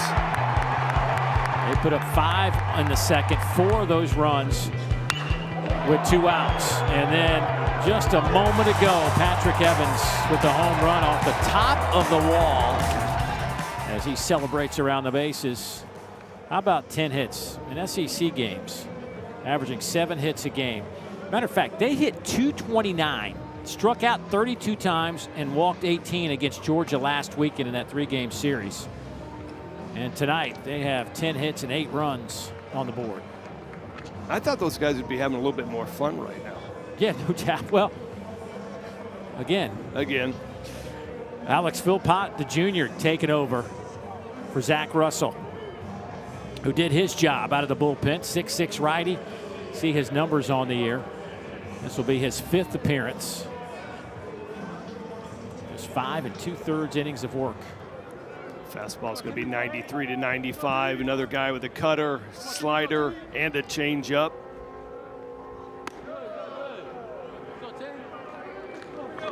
It's the meat of the Texas order. 2, 3, 4 coming up. Carson Tenney, Aiden Robbins, and Anthony Pack.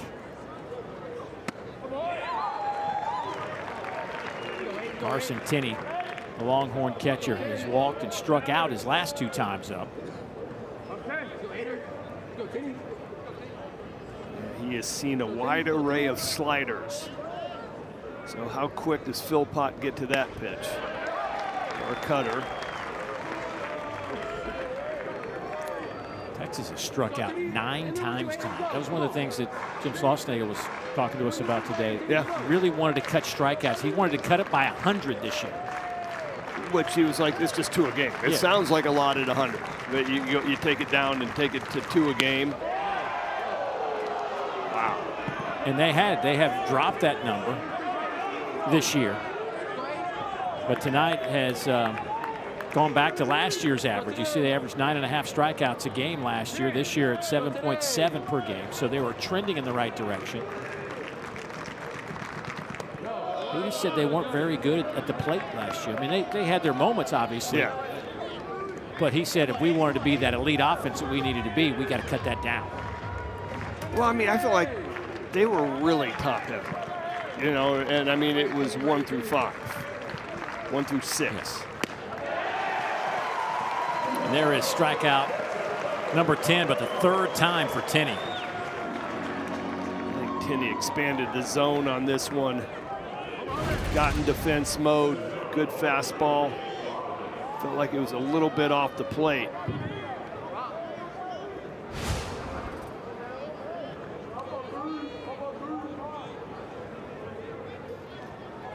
These guys in the South Carolina dugout, I know they're being really quiet and very patient.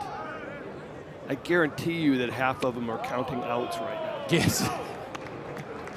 Well, we're in the top of the 7th inning. I'm sitting right next to you right now, and I'm going 8. Right. And that's it. You don't need to say any more than that, just 8. Aiden Robbins 1 for 3, but that one was a loud one over the left center field wall for his 11th home run of the year.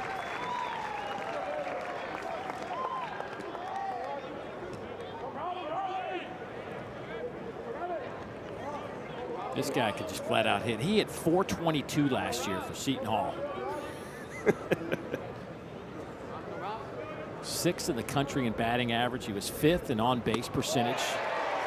And he's behind 1 and 2 here.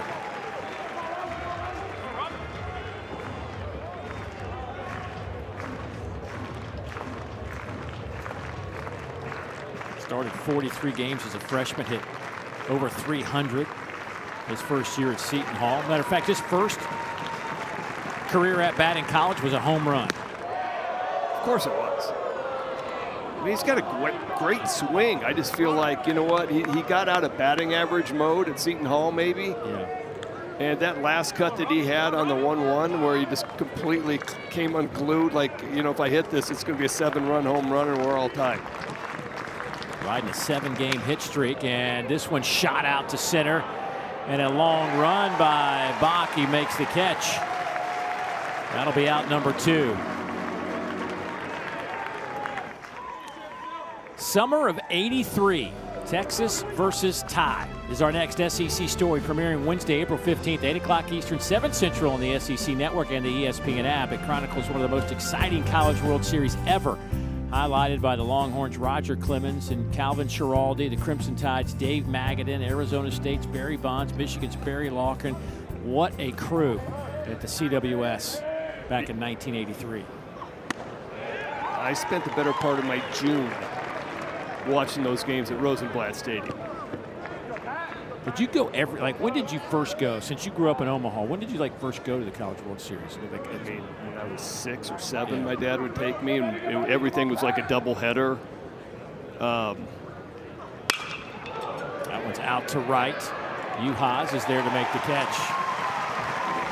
Well, that didn't stink growing up in Omaha. Good to go to the CWS every year. South Carolina leading at 8-1. We're moving to the bottom of the 7th.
the real fun is just getting started.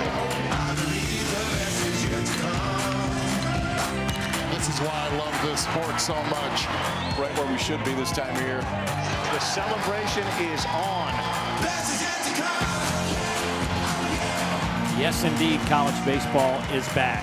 And what a crazy weekend it was last weekend. 7 of the series were sweeps. And Arkansas and Auburn, 2 teams that got swept last week. But right now, this Auburn team rolling over Arkansas. Georgia rolling over Mississippi State on the road. Those 2 teams tied with Texas for first in the SEC. And Alabama and Oklahoma. Alabama is rolling up on Oklahoma in Norman, looking for their 9th straight win. There's something going on. I know you don't want to hear it, but there's something going on over there in Tuscaloosa. Yeah. Oh, they flipped the switch. I mean, offensively scorching hot. They got Fay on the mound, I believe, right? Yes. Mr. No-hitter. New pitcher for the Longhorns. They'll go with Jason Flores, the sophomore out of Wiley, Texas. Another big burly right-hander coming out of that bullpen. 6th appearance, just 8 innings of work. And he will face Jake Randolph to start things off. Randolph hitting 3rd, followed by Lee Croy and KJ Scobie. Randolph lined out, struck out, and flew out. No swing. It'll be 1-0. Flores will feature a fastball at 92 to 96. Cutter. Change split.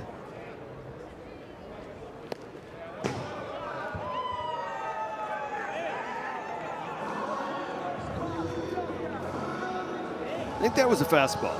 I don't see Tinney looking that bad very often. I wonder if there's like a little miscommunication.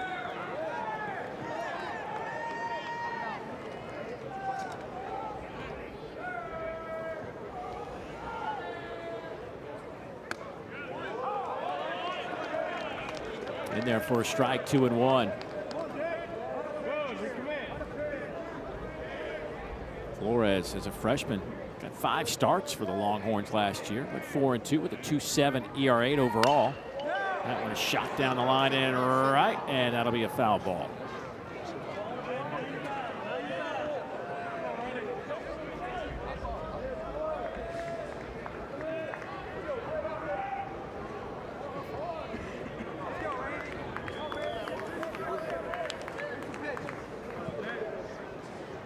He's just looking to get things back on track right here. Giving up 10 hits in his 8 innings.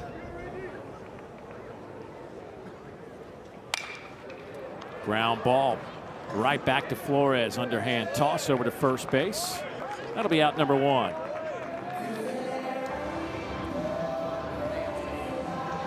Good late action 2-seam fastball, bottom of the zone. Looked like a bowling ball hitting that bat.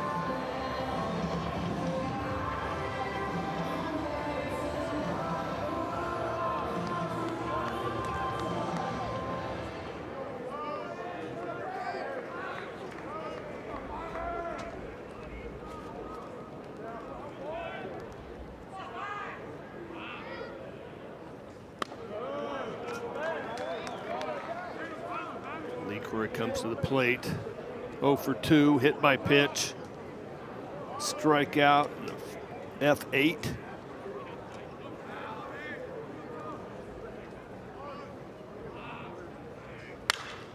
High in the air, but that's going to hook foul out of play.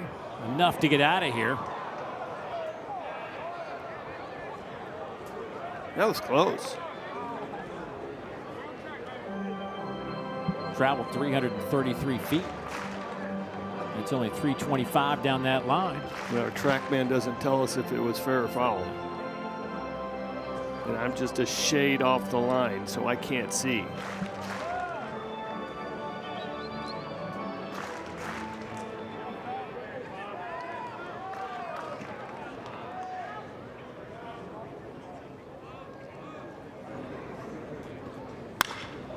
Tries it again. All right, I'm not throwing him those pitches anymore. That one went 323 feet. It was hit too low. I'm just not throwing that pitch again. I'm throwing something else. Max Wiener, the pitching coach. Let's see what he dials up here for Jason Flores. All right. I didn't even mention that he throws a curveball because he's only throwing like 4. And I hate when, you know, you get these stats and it's like you see 4 and it's the same speed as a slider, so you're going, they're just mixing them up. That was an actual curveball. It's like, all right. How about throw 95 right here, top of the zone?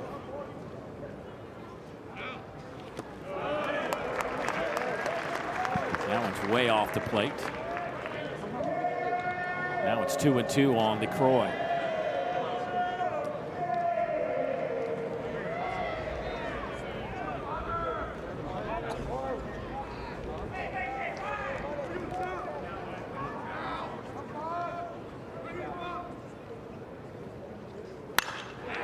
That ball is hit a mile in the air, deep to left, packed to the wall. He watches it sail into the seats.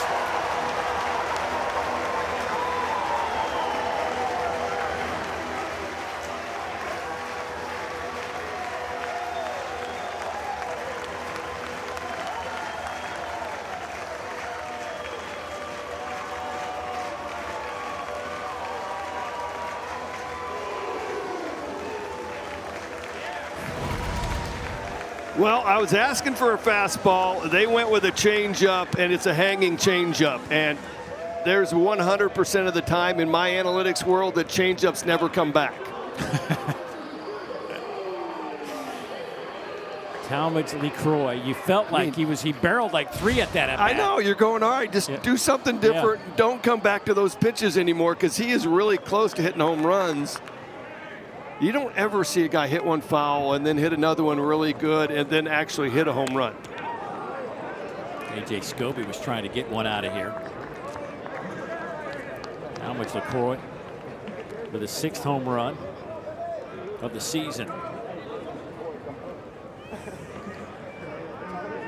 Career high for him in a season.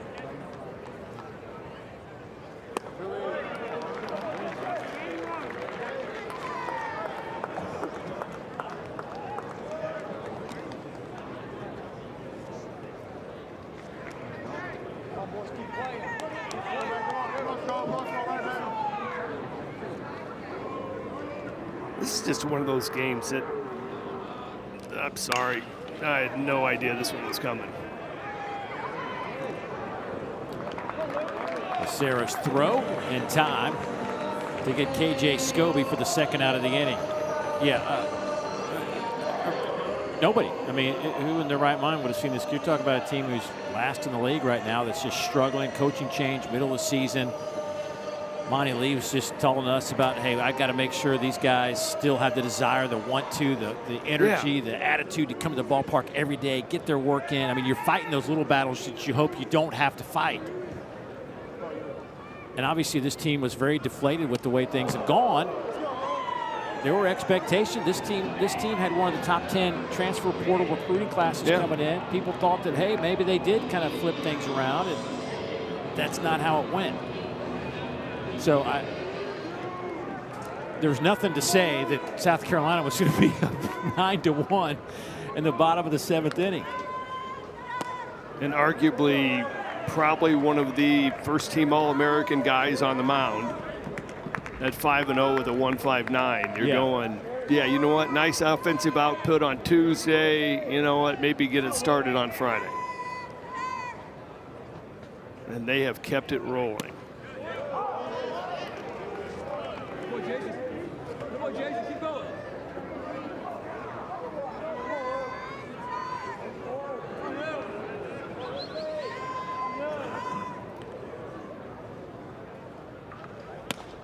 There's a strike, 2-2 the count to Uhas.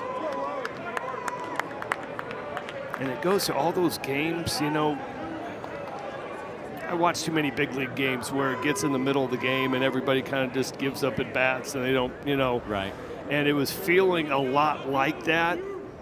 And then you were just waiting for somebody on Texas to go and open one up and hit a 2-run home run and run into it. Now all of a sudden it's a game. And then for it to go the other way and South Carolina to add 2 in the 6th and get one here. And now all of a sudden it's 9-1 instead of what, maybe 6-3. And you got some trepidation and nervous anxiety in the 8th and 9th innings.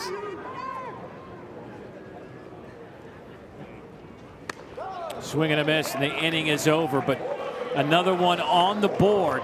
Talmadge LeCroy.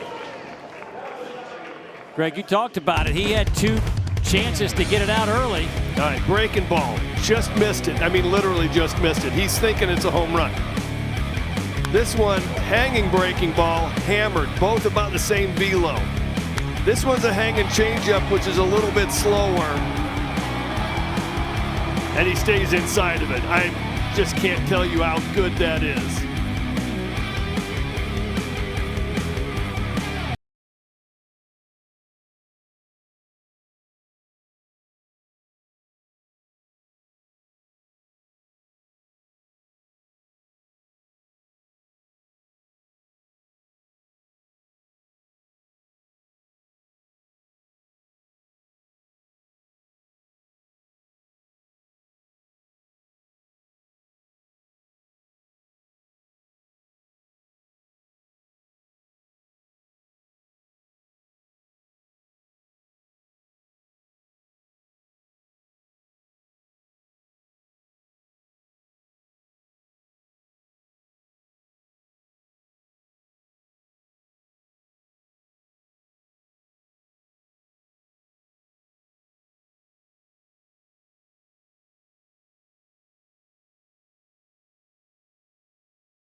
Heading to the 8th inning, where South Carolina looking for their 2nd conference win of the season, leading number 2 Texas 9-1. Casey Borba to lead things off, and he'll look at a first pitch strike. Alex Philpott, the 3rd South Carolina pitcher.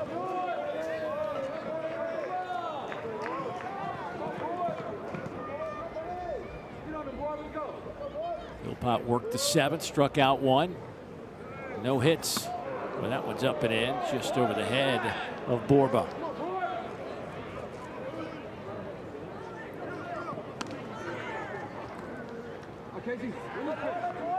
Borba putting together another solid year. Dead pole hitter. He is looking for something to hit to the left side. Most of his hits, all his home runs.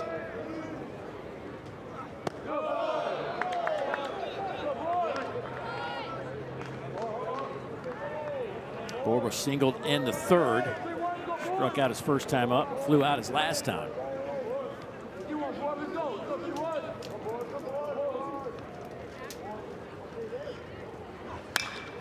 That one's lifted high into the air. Credit will make the catch. Tune in tomorrow for game 2 of number 1 Texas, number 7 Alabama in their softball series. Catch it right here on the SEC Network and the ESPN app, 8:30 Eastern Time, 7:30 Central. Game 1 tonight, and you can catch game 2 tomorrow night. Texas put it on the Tide 9-1, which coincidentally is our score here tonight. 9-1. Coincidentally. Or ironically, or however, whatever the word you want to use. 1 down for Timo Becerra. By the way, everybody on his team, his coaches call him Timo. Timo. Yeah. but it's pronounced Timo. We had to get the complete and correct version.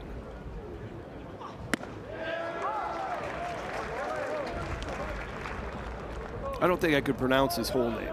No, I'm not even going to try. It's kind of, Timo is the back end of his first name. We'll just leave it at that. Yeah. And to us, it's his first name.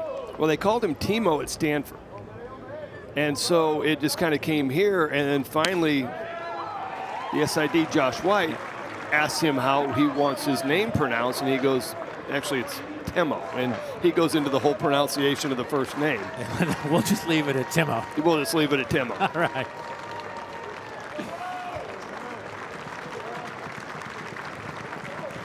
The 0-2. Becerra's not chasing. That was more about Philpott going, I'm not really liking this 0-2 fastball you want me to catch the outside corner with. I'm just going to miss wide, come back to that cutter.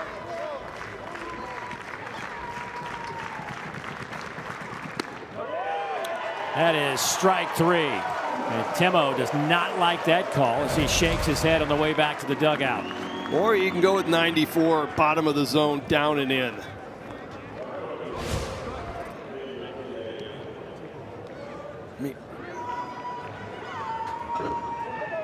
There's just so much. This is just another aspect, Dave. I mean, the strikeouts that Texas is racking up. You got what the bullpen has done. Come in with a 4.74, and tonight it's been 4 scoreless. Texas has struck out 11 times tonight. They're hitting .207 for the evening, 6 for 29. They came in as a team hitting over 304th in the conference in overall hitting. Meanwhile, South Carolina came into this series as a team hitting .260, which was tied for last in the SEC. They're 11 for 31, a .355 clip. They've had 7 extra base hits tonight. They had 3 in a row. Double, double, triple in that big 5-run fifth. 5-run second.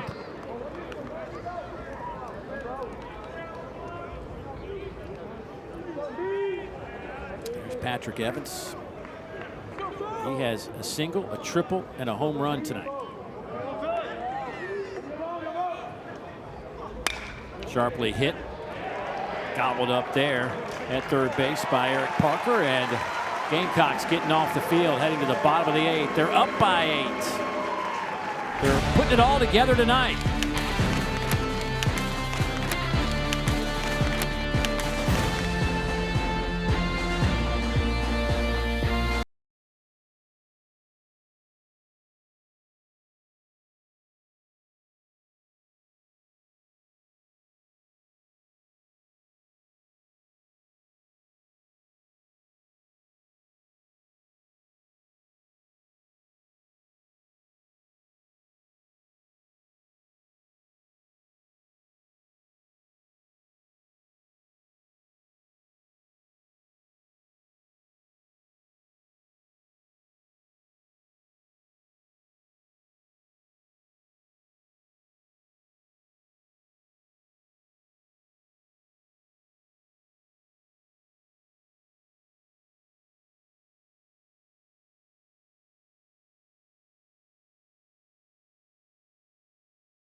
South Carolina leading Texas 9-1.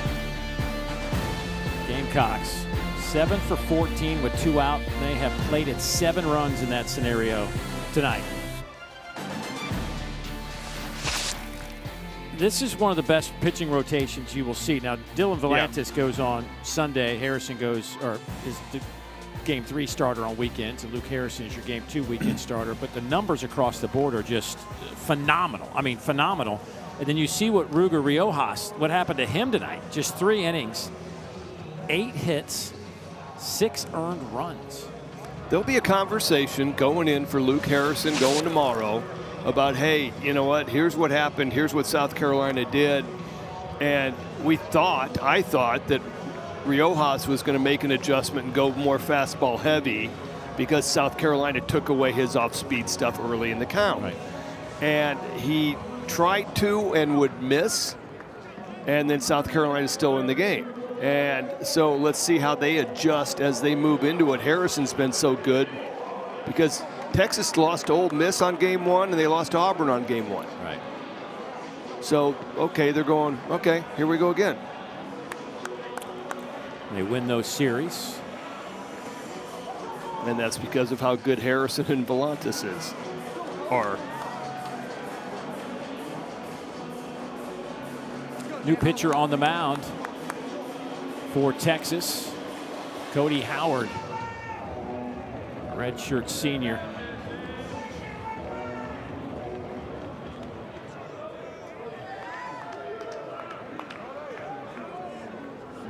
First batter he'll face is Bo Hollins.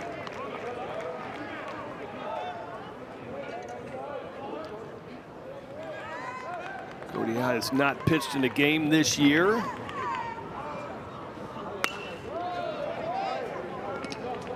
.94, those last 2 fastballs.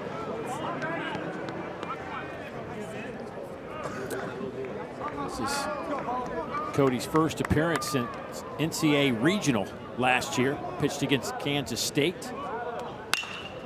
Ground ball to the right side for Hollins. That'll be 1 down. All right, bigger question.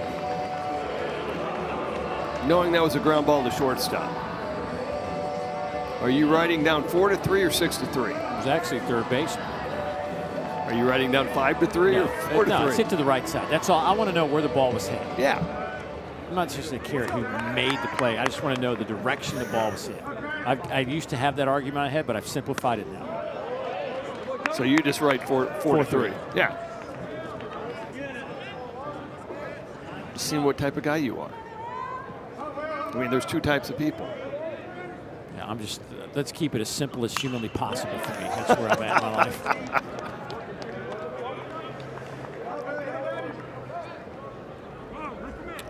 Will Craddock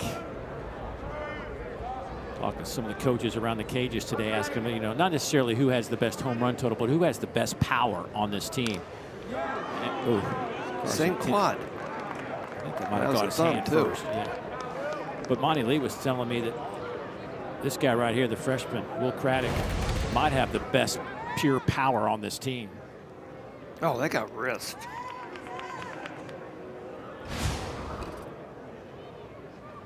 And the guy right behind him, KJ Scobie. So your second baseman and your shortstop. Yeah, just raw power type thing. Maybe not going to lead the team in home runs, but the ball's coming off their bat probably as hot as anybody. Well, that was what Coach said about him. He said his power is real.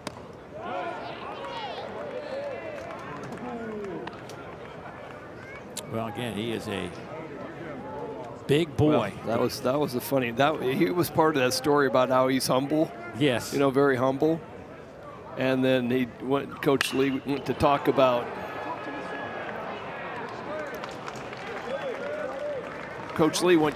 how Clint Hurdle had come out and talked to his team a couple years ago. This was his home run on Tuesday night to show you a little bit of that power. Yeah.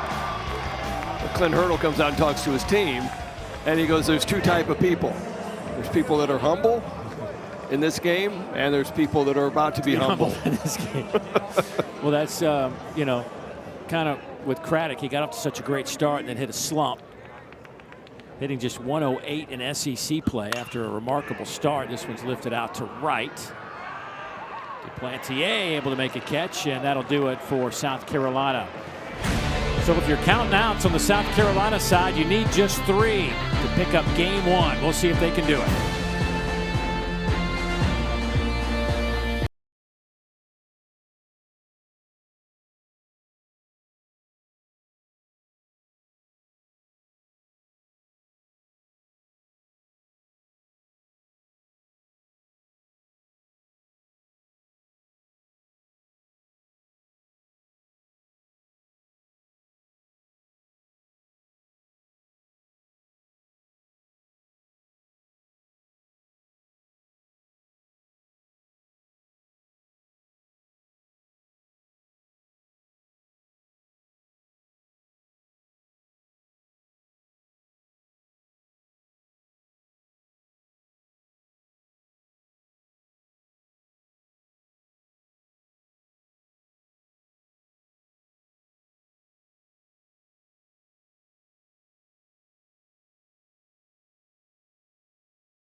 Well, our game summary, really you can just stop with the first thing you see there. South Carolina leads Texas 9-1. But the way they did it was impressive. Riojas came in just lights out, was beat up tonight. 8 hits, 6 earned runs. Longhorns leave 9 on base. They have struck out 11 times tonight. Very unlike this Texas club, the way it's been going. But the Gamecocks, I mean, it's Terry Rooney, their pitching coach, and I were talking before the game tonight down the dugout, and he says, you know, because there just seems like every game, like we do 2/3 of the game well, and there's 1/3 we don't do well, and we got to get it to sync up. Tonight, it has definitely synced up. Well, I mean, the pitching side has taken away anything that for the other third of the defense that might have been hurtful. I was thinking that last inning. I was like, how many ground balls to third base have we seen tonight as just a 5-3? Yeah. 1. Now, very few ground balls to short. Everything's been in the air or strikeouts for both teams. And so it's just been a kind of a bizarre game where, yeah, you know what, you got 3 pieces of the pie, pitching, hitting, and defense. Well, the defense has been taken care of by the pitching for South Carolina with 11 strikeouts and getting a whole lot of fly balls like that. It's a routine fly ball. Larson is retired. To see where this now again, South Carolina's got to face 2 unbelievable arms the next 2 games. But I'm just curious, like, where'd this go? I mean, this is a team that put it on a good Wofford team on Tuesday night, hit the ball around the ballpark. And they answer again. They put it back-to-back games together. They actually hit it well against Georgia on Sunday, but had a miscue defensively and allowed Georgia to steal that one late in the game. But from an offensive standpoint, it's 3 straight games now where you've had some production. Yeah, and you're looking at the lineup going, okay, you know, then you go back to that conversation we had about the transfer portal. And you got some guys that have done it before, just hasn't gotten it done yet. And you wonder if this win is that moment where they go and all of a sudden, you know, okay, yeah, it's still going to be hard. You saw the numbers of the next 2 guys coming in to pitch for Texas. But is this going to be the day that everything kind of flipped and South Carolina gets back into being competitive in the Southeastern Conference? Well, they're going to have to make a run in a hurry. They're sitting here at 1-8, but this is just the beginning of week number 4 of 10 in league play. So there is still time to get yourself out of the cellar, get back in the mix, middle of the pack. Look, if this team gets to Hoover, I think that's and can do some damage in Hoover. Yeah, well, there's a long way to go to get to that point, but there's a lot for that coaching staff on the South Carolina side to like about tonight. The bullpen has been just locked down, and the offense. It's been solid. Ground ball to the right side. Throw off to Mark, but they're going to say that Hollins was on the bag, and that'll be out number 2.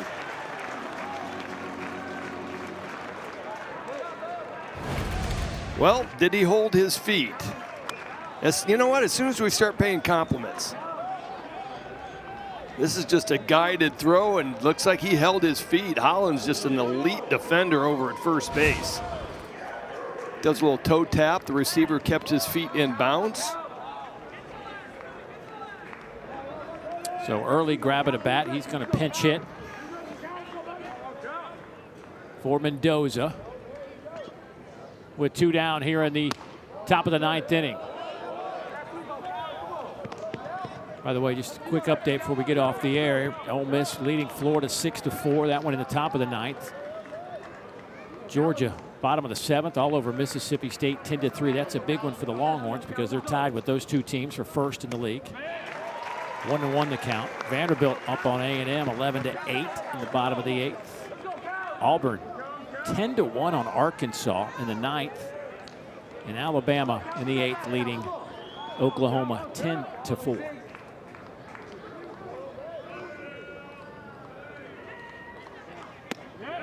There's a strike. It's 1-2. Just the third at-bat for Callum early of the season.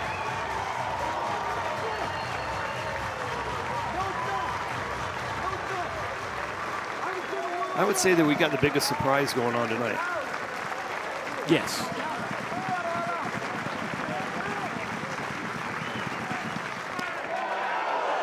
That one just misses. Remember those old school days where it was 9-1 and the umpire didn't have somebody evaluating him Right, after every exactly. game? No. The game's over right Yeah, now. I throw that hook yeah. back door, gets rung right there, held for a second. Swing and a miss, and this one is over, and South Carolina has shocked the college baseball world on this Thursday night. A team that was struggling mightily takes down second-ranked Texas 9-1. Pitching was fantastic tonight for South Carolina, led by Alex Valentine, who got the start, gave up 5 hits, struck out 5, walked 1, and set the stage for this big South Carolina win. The final score, once again, from Columbia, South Carolina 9, Texas 1. That'll do it for Greg Olson and the rest of our exceptional SEC Network crew. I'm Dave Neal saying so long